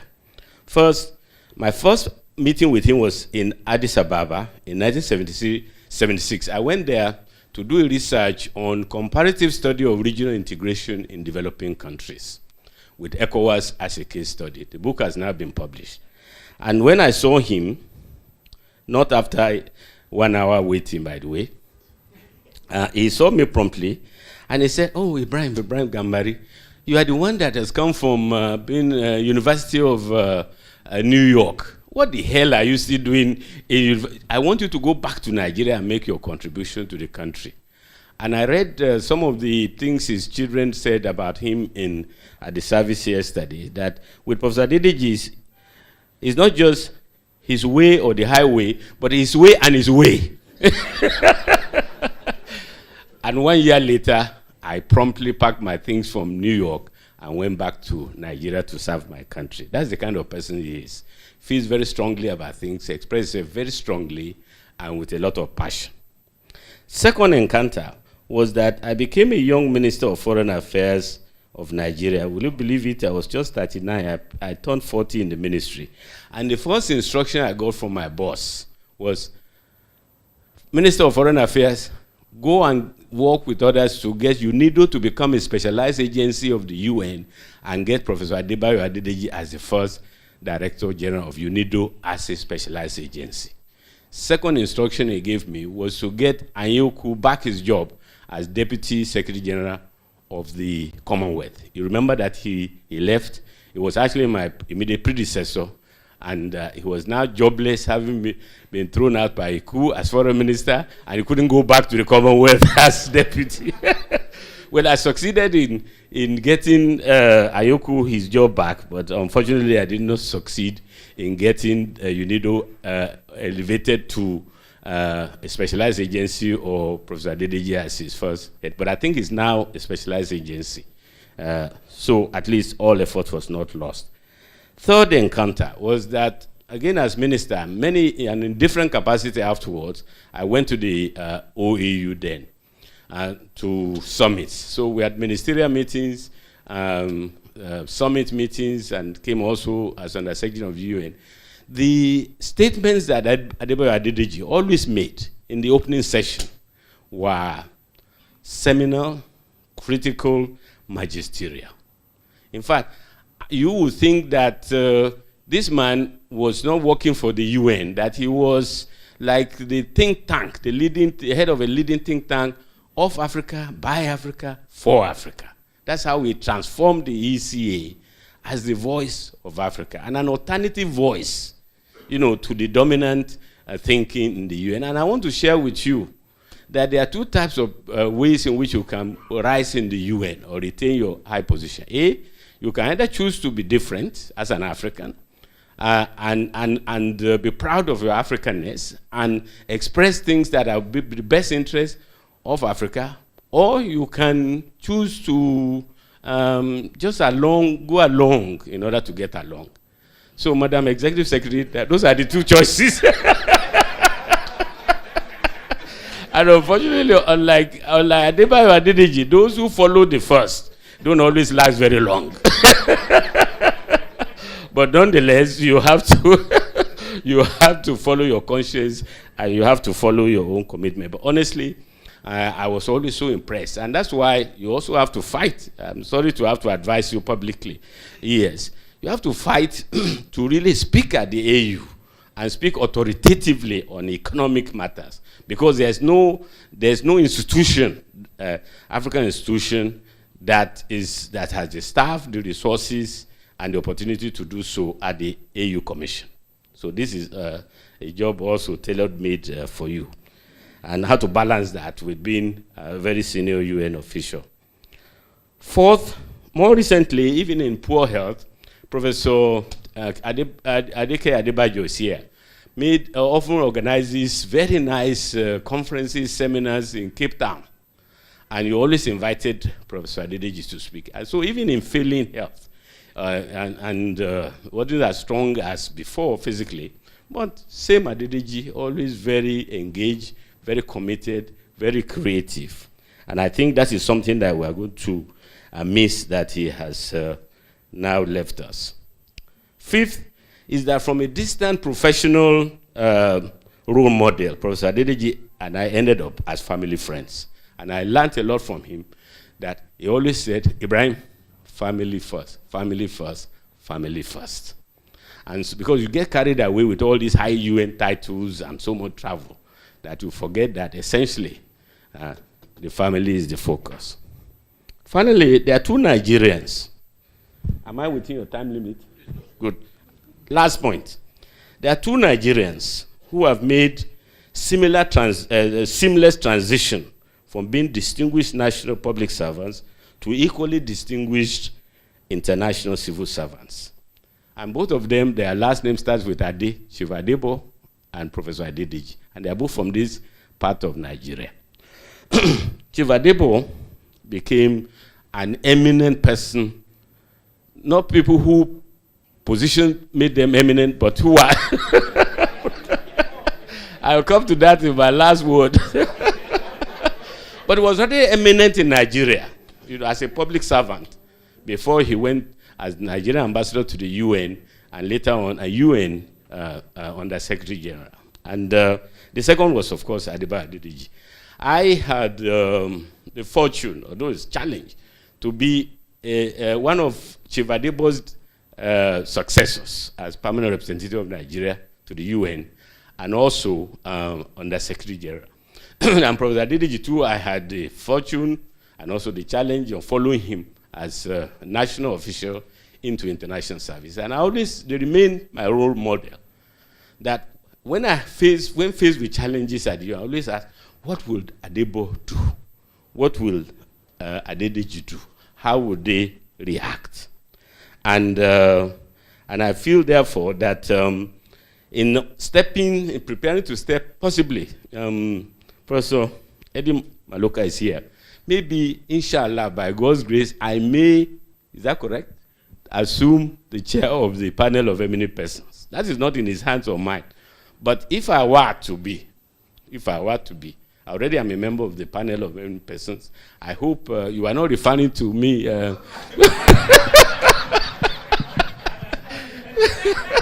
That those who became eminent by being a panelist. Yes. So, in guiding me, okay, exactly, I will always ask, exactly, even as personally as a panelist of this, a member of the panel of eminent persons, or maybe inshallah a chair, I'll always be guided by what will Adedeji do? How will he react? Because we really have to move that panel. I have to move the APRM into what it was originally conceived to be.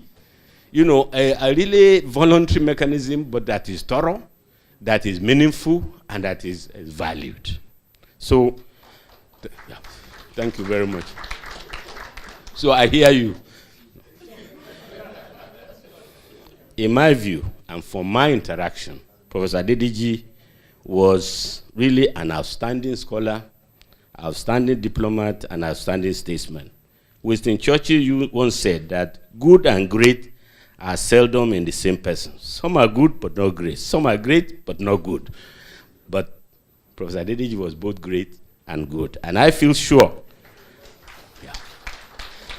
that I have some special line to the Almighty, and I feel sure that the Almighty God will receive him back in heaven as one of his most dedicated and faithful servants on earth. May he rest in peace.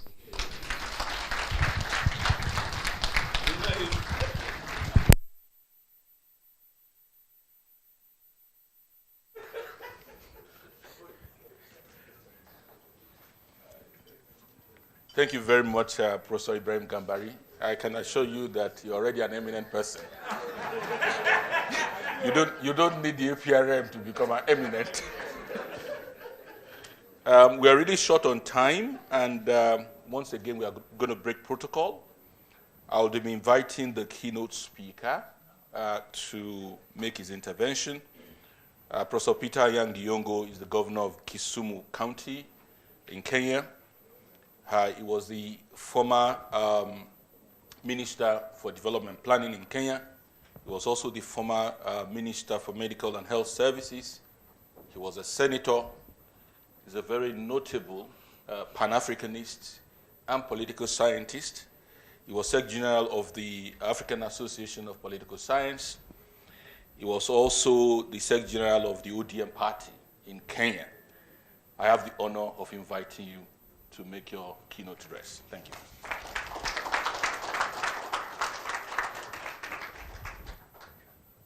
I have this one. Which one? This one. Thank you very much. Thank you very much, my friend,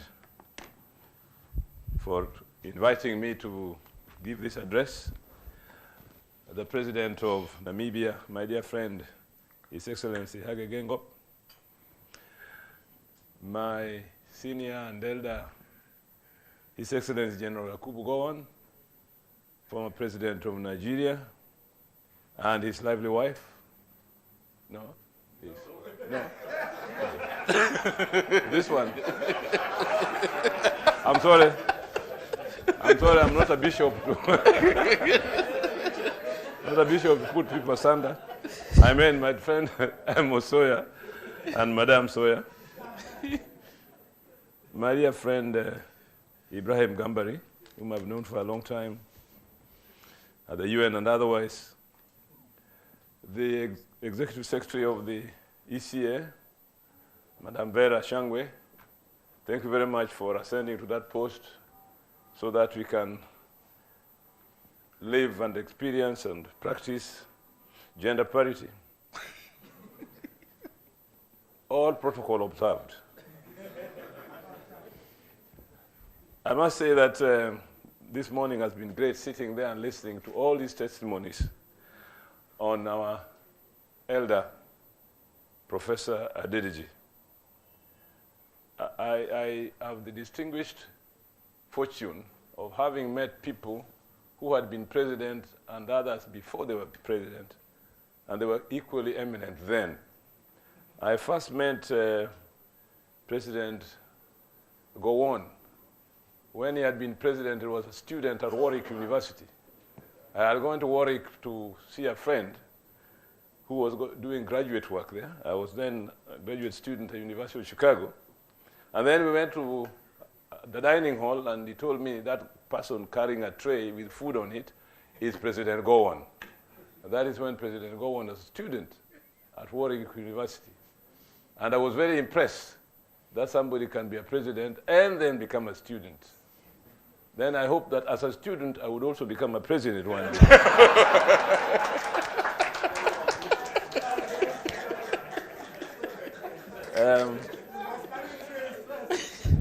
And then, for people who I met before I became president, I have a very interesting story to tell. I was in Addis Ababa as a minister of the Kenyan government. I was actually representing my president then, when I met Jakaya Kikwete, who was in the Tanzanian government, but he had contested the presidency earlier, but didn't get it. So he told me, let's have a drink after dinner today. We were at the Sheraton in Addis Ababa. So I went to the bar very early because this man I really admired him. So he came and we were talking. He said, I asked him why he did not become president the previous time. And he explained to me why. Nyerere told him to wait, his term is coming.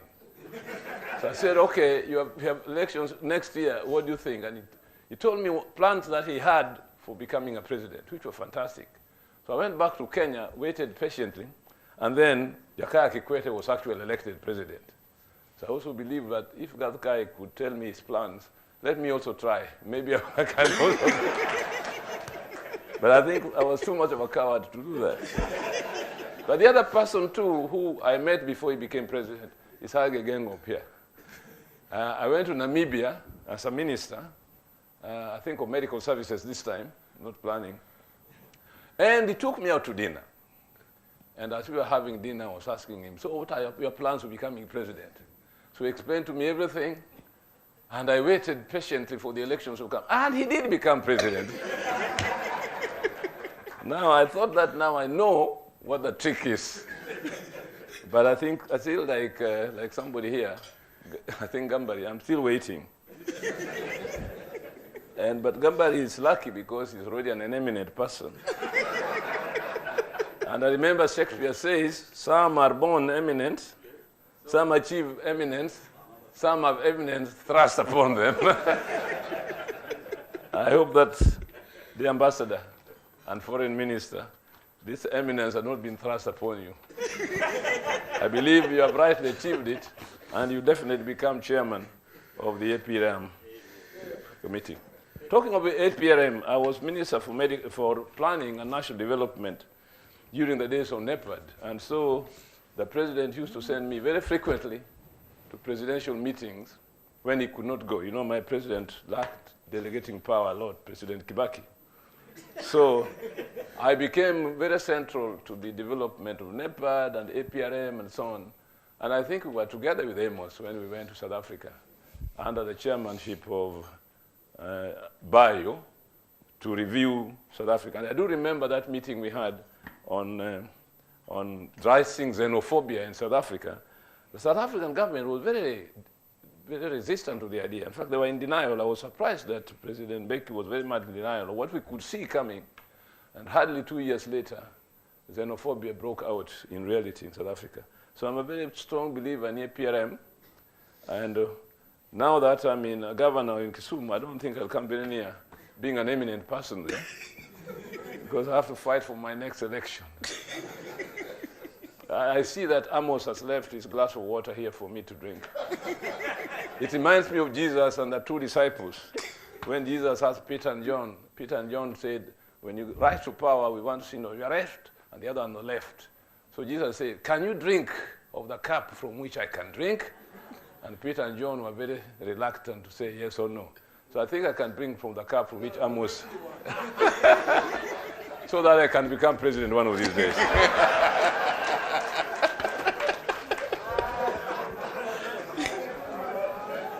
Ladies and gentlemen,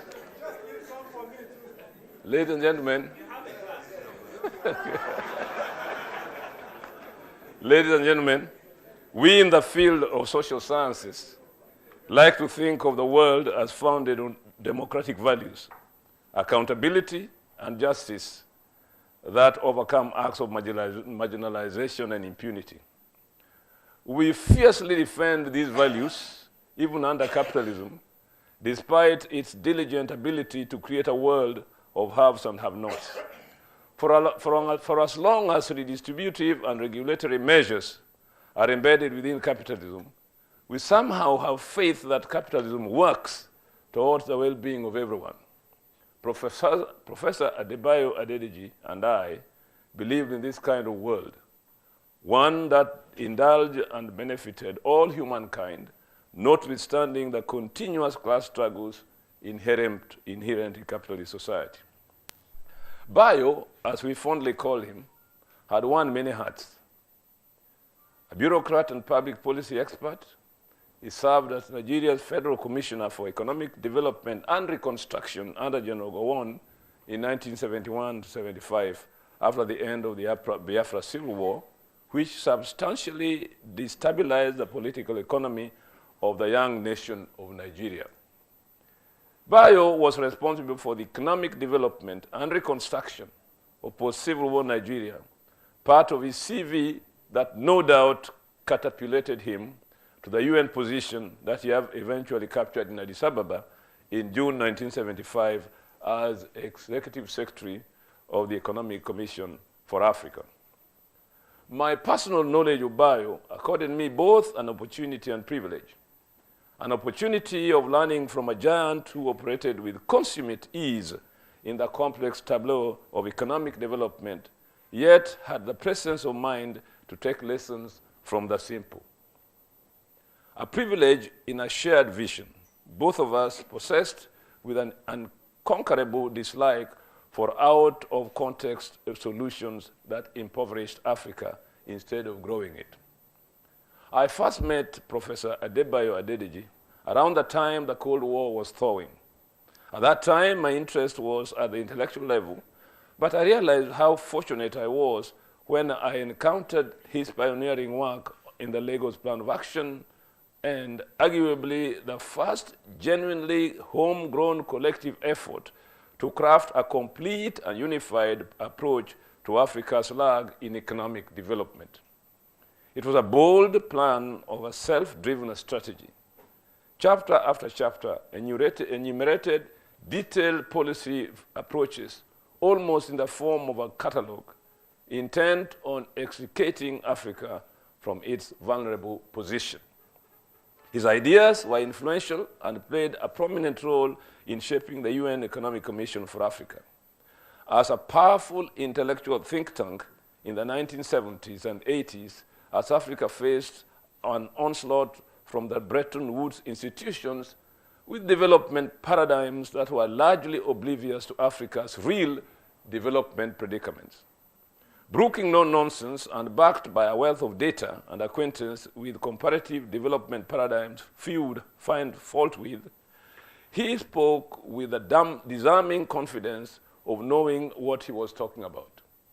When he finally rallied the African political and intellectual leadership around the LPA and the final act of Lagos, which followed in its wake, we knew we had found a homegrown refutation of the fallacies behind the structural adjustment programs. Indeed, it was in the spirit of the LPA that Bayo rallied African intellectuals and policymakers to respond to the World Bank's structural adjustment propositions in what the ECA appropriately called the African Alternative Framework to Structural Adjustment Programs. In retrospect, I now find it rather amazing that the structural adjustment programs never paid any attention to democracy and democratization as essential features of restructuring the political economies of African nation-states in favor of the majority of the people. This icon, this indomitable son of Nigeria, who rose to be professor at the age of 36, proving himself an economist who was at home with his peers, finally bowed out of this life on April 25th this year in Lagos, Nigeria, at the age of 87. I got to know about this several weeks after it happened. I got to know about it from a friend of mine called Otieno Alwoka, who called me and told me our friend Bayo had passed on. I guess it is because of the preoccupation with work in Kisumu, far from Nairobi, and quite often not reading newspapers regularly because I listen more to the people than read the papers, that I got this news rather late. When I called Bayo's longtime friend, Dr. Jegan Sengo, who now lives in Sheffield in the UK, he confirmed the sad news to me. Jegan served as Bayo's chef de cabinet in Addis Ababa in the 80s. In African culture, it would be grossly disrespectful to the spirit of Bayo if, in this memorial symposium, I failed to remind the world of some of the achievements of this great son of Africa. And here, we need once again to revisit the SAP's special adjustment programs before we discuss Bayo's and ECA's position that started the African Alternative Framework to Structural Adjustment Programs.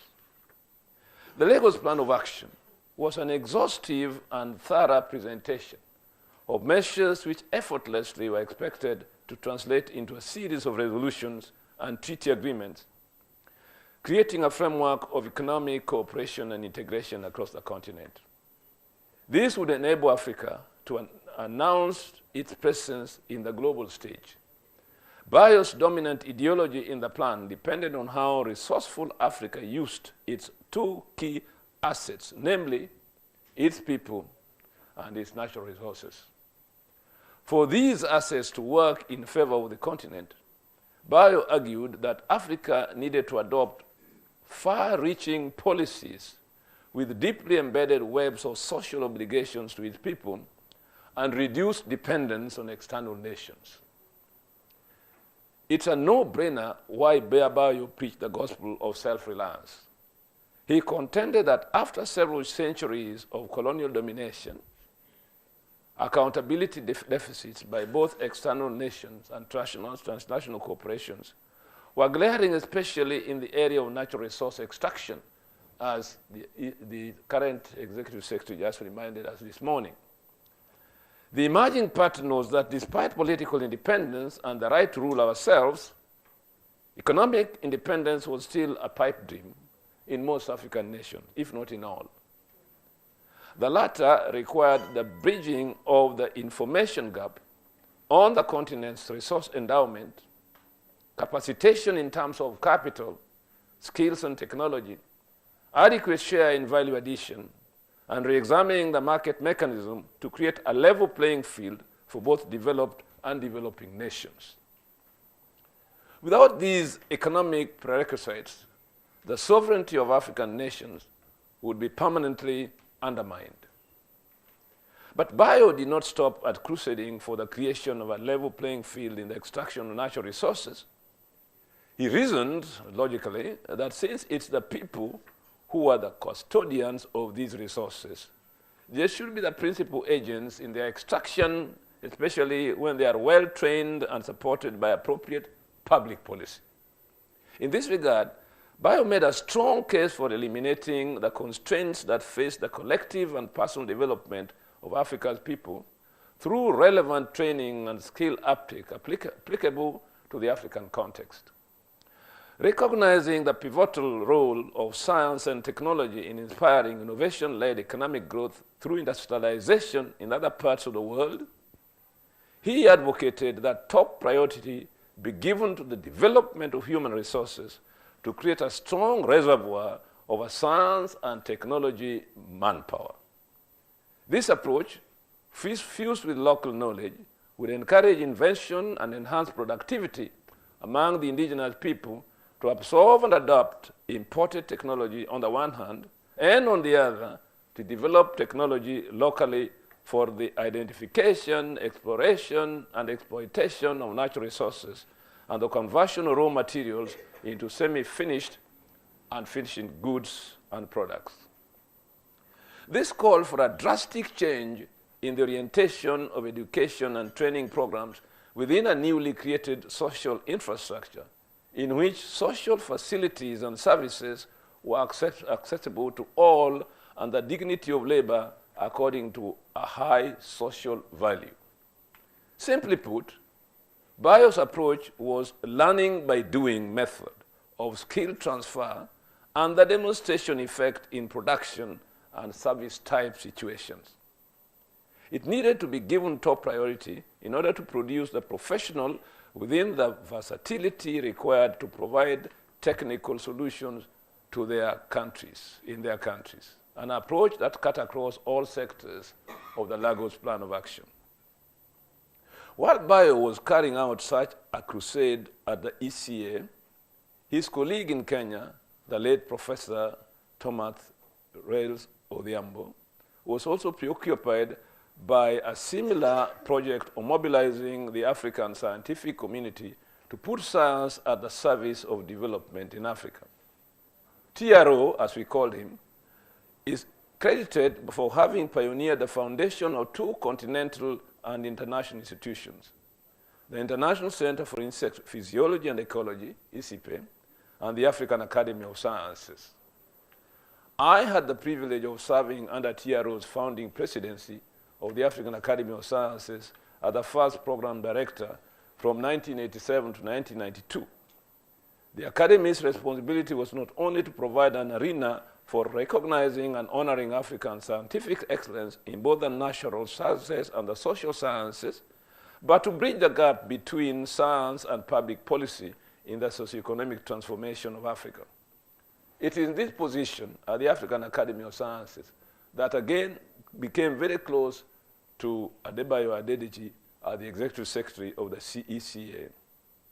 The ECA easily became a partner of the African Academy of Sciences, and many initiatives were taken by scholars and researchers struggling between the two organizations under the tutelage of these two African intellectual luminaries, Adebayo Adedeji and Thomas Odiambo. Indeed, when the African Academy of Sciences launched its first scientific journal, Discovery and Innovation, the editor of that journal was a Nigerian, and subsequently a Minister for Science and Technology here in Nigeria, one man called Professor Isun. I'm sure you know him. In this regard, this seminal work that we published with TRO as editor had authors like Sierra Leonean scholar Geoffrey Ladner, the Sudanese scholar Dunstan Wine, the Ghanaian political scientist Emmanuel Hansen, the Kenyan scholar Michael Chege, and myself. And this work, published in 1988, was called Hope Born Out of Despair, Managing the African Crisis, very much in the same genre as the Lagos Plan of Action. Like in the APA, we sought to demonstrate that rather than be stuck in the gloomy atmosphere that SAPS had created in Africa, forces of change were rampant in Africa. Sooner rather than later, the owl of the African continent, like the owl of Minerva, would finally fly at the dusk of SAPS when the African crisis would have exhausted its formative years in the post-independent period, and only change would remain as an option. And I think President of Namibia reminded us of that today. The African Alternative Framework to Structural Adjustment Programs, what were SAPS and why were progressive African intellectuals who were rallied around the ECA so opposed to them? This was perhaps the central question in the African Alternative Framework to Structural Adjustment Programs, was to understand the SAPS and to bring forth the reasons why African scholars were opposed to them, and therefore to propose an alternative to those SAPS. Without going into much detail, SAPS originated from a body of analysis and thoughts that were contained in a famous World Bank study carried out under the leadership of Professor Elliot Berg of the University of Michigan in the late 70s. And this report was called Accelerated Development in Tropical Africa, an Agenda for Action. In other words, it was from the mouth and the thinking of men like Elliot Berg that Africa's agenda for action was to be written. In this publication, the World Bank contended that the problem in Africa was the African state. It had grown too big, gotten involved in too many economic activities, it was extremely incapable of doing, nurtured inefficiency, mismanaged public affairs, and plunged the economies into debilitating debt. SAPS focused on production efficiency and market signals by paying attention to such elements as macroeconomic stability, balanced fiscal accounts, tax reforms, trade liberalization, and deregulation. In the end, he said very little about the African state. He talked about the ills and the mistake committed under the so-called African state, without mentioning much about the need for democratization and democracy to transform the very state it was analyzing. The core principles of increasing economic and technical efficiency were the guiding principles and objectives of SAPS, notwithstanding the fact that, according to Elliot Berg and their ilk, the state would remain the same state to do the things they were proposing, rationality as it were. If the foreign concoctions of SAPS was meant to treat a mild flu that had stumbled Africa's progress to development, the medication instead resulted in a full-blown crisis of debilitating pneumatic poverty. The SAPS prescription fractured social structures in states, pitted communities against each other, splintered countries into ethnic groups instead of growing as nations, and set up a dichotomized political space in which hard boundaries were drawn along tribal lines in the dash to unbridled accumulation. Bayo, however, had an African solution, a potent brew of simplicity and inclusivity, devoid of the technical mysticism from the unknown. The solution was an African alternative to structural adjustment programs designed around its holistic nature, in which the macroeconomic framework, the policy directions and measures, and the implementation strategies took into account the dynamic relationships existing among all major elements related to adjustment. In stark contrast to the imported version, this one had a human face campaigning for social development, expansion of manufacturing in African countries, and balanced trade, stressing the principles of human-centered development as a sustainable path of economic growth and integration of African economies to depend on themselves.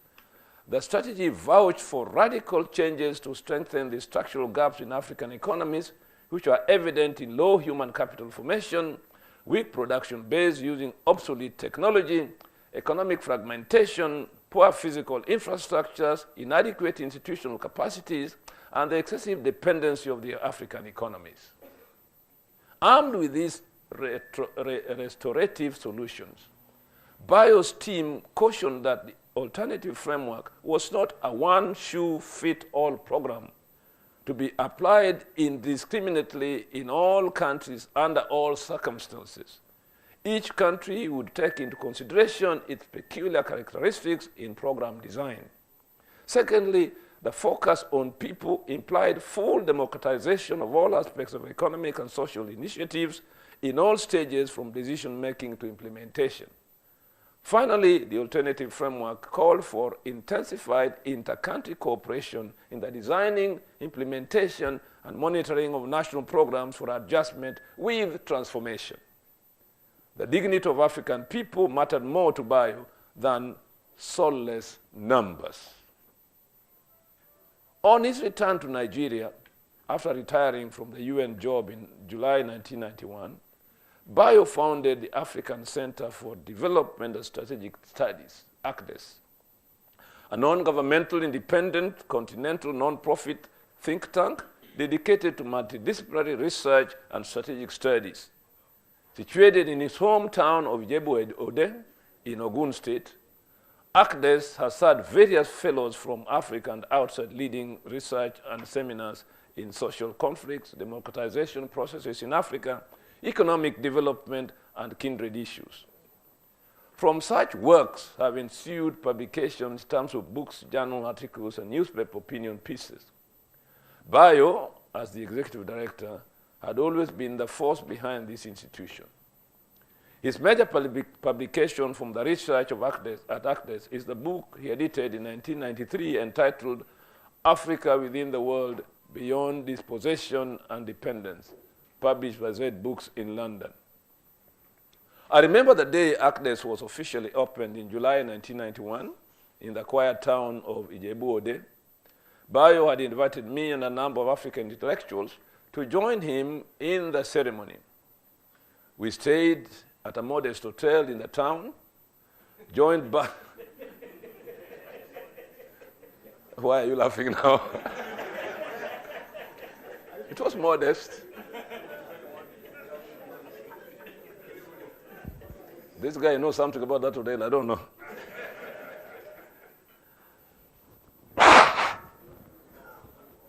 So I came with a cold from Kenya, don't worry about that. We stayed at a modest hotel in the town, joined Bayo and his family for dinner at home on our first night, and woke up the next morning to sounds of drum beats that came from afar. When I asked my Nigerian colleague what was happening as we took breakfast, he told me the townspeople were preparing for the big day at ACDES and to celebrate their son.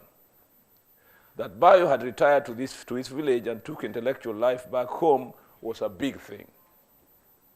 At about 11 o'clock, we moved to ACDES to be shown around the institution. Built very much in the fashion of the African Institute for Economic Development and Planning in Dakar, an easier outfit in Dakar. ACDES was definitely more grandiose with some touch of splendor, befitting Bayo's love for excellence. At least that is what I thought then. By midday, the ceremony had started at a well-decorated outdoor pavilion, bedecked with Nigerian flags and traditional accoutrements. Then the master of ceremonies stepped in and gave the order of the day. Scholars, chiefs, and dignitaries were to arrive professionally, with each properly introduced and presented as he or she proceeded to a designated seat. I had never seen such a ceremony elsewhere in my life. It was a day worth living.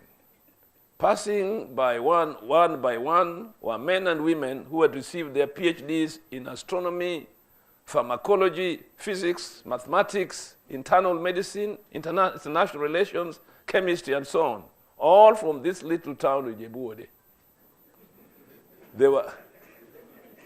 They were dressed in colorful robes befitting royalties in the flamboyance only associated with Nigerians. So, I think Amos is now jealous. Some had fathers who had received their PhDs from the University of Glasgow as early as 1910.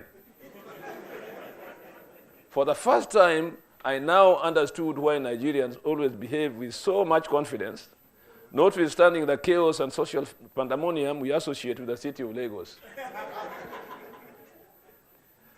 Looking back on Bayo's illustrious life, the Lagos Plan of Action and all that he did in that era, what was Bayo's real contribution, and did he really change the discourse on Africa's political economy and development paradigms?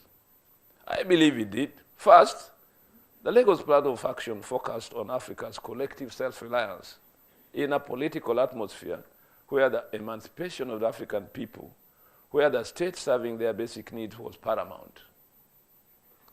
Second, the World Bank initiated report by Elliot Berg, while validly focusing on the failed state-led development projects like import substitution industrialization, went overboard in putting faith in the economic salvation by market forces, trashing state-led social development programs to the dustbin of unworthy economic theory. In my own study of import substitution industrialization in Kenya, my conclusion was that import substitution industrialization did not as such fail. The truth is that such industrialization at its own historical limits. Stretched beyond this limit, ISIs very quickly became an albatross around the state-led project of development in Africa. Bayo rallied intellectuals in Africa to a detailed critique of this gospel with detailed studies and unflinching arguments. Titled Accelerated Development in Sub-Saharan Africa, an Agenda for Action, what struck me about that study by the World Bank then is that it did not pay attention to nor mention the word democracy or the concept democratization, two concerns in any agenda that could possibly be conceived in thinking about Africa's development then and even now. Without the precedents set by SAPS, the political side of people's emancipation, evidenced by yet another Adedeji initiative to establish the African Charter of Human and People's Rights, would not have seen the light of day in the early 1990s. I think it was logically as the critique of SAPS that led Adedeji to take seriously the issue of coming out with a Charter on People's Rights in the early 90s. My appeal to the community of African intellectuals and academics who worked with Bayo, let us hold a memorial conference in ACDES and publish a book thereafter dedicated to what Bayo did and stood for. Not forgetting, definitely, the very important work that he did in Arusha in producing the African People's Charter for Human Rights and Development, in which I was reasonably involved with him during that conference and after. But beyond the book that we should publish in memory of Bayo, Let us encourage African thinking on possible solutions to Africa's problems without cowing down to external partners just because they pay the piper. Should we, for example, prioritize interest payments on our debt obligations over funding for social services in health and education? One of the things that is currently debilitating African economies is the enormous debt that African countries, particularly my country, Kenya, are beginning to owe external agencies in the name of investing in infrastructure, but without taking into account the weight of this debt now and in the future for our children and children's children. Yet, there can be a homegrown way of dealing with the payment of this interest and lessening them in terms of weighing down on our development. If we could apply an Adebayo Adedeji approach to looking at this debt, maybe we can come up with another African alternative to debt payment and debt crisis. There are innovative ways around this predicament, and it's an engagement I will take seriously with the ECA in honor of Bayo. Bayo's footsteps will not be a footnote in African development discourse. I believe that with this passing away, this is yet just another beginning to have another Bayo's discourse on Africa's economic future. Ladies and gentlemen, I thank you. I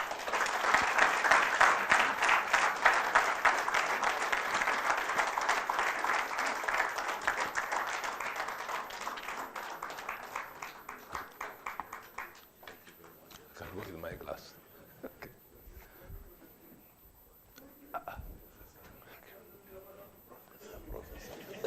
I was also heard that you do access. Yes. Yeah, we have that together. Yes. Can we give the governor another round of applause? I forgot to mention that we were together with Hage during that opening of ACDES. That I think he remembers the day very well. Thank you for reminding me. I'm also getting old and beginning to forget. At ECA, we've taken note of all the recommendations you've made in terms of holding a meeting in ACDES. We're having conversation in ECA whether when celebrating the first year of his death to probably organize a colloquium. And my executive secretary is here, and we've taken very copious notes of all the recommendations that you made, including on the issue of the debt crisis, for us to begin to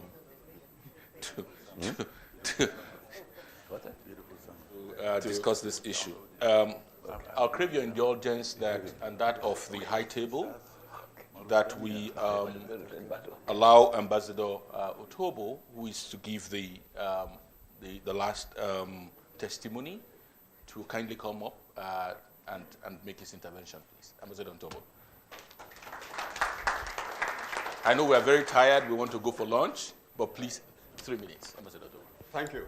I'm going to stand on the protocol that were established by Professor Amos Sawyer, who modified General Gowon's protocol by acknowledging Ms. Vera Sango, President Hage Gangop and Mrs. Gangos, General Yakubu Gowon, former President Sawyer and Mrs. Sawyer, Professor Peter Anyang Yongo, Professor Gambari, my good friend for many years, Ambassador Adeyemi Dipolo, and my wife, Esther.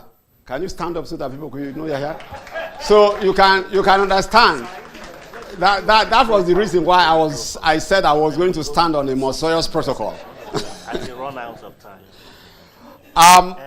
At this time, people are very tired. So rather than give testimonies, I'm going to just give 3 brief anecdotes that Professor Adebayo Adedeji told me when I was working for him. In the crowd today, as far as I can see, there are only 2 of us who worked directly with Professor Adedeji during his tenure here, myself and Professor Jide Balogun, who is here.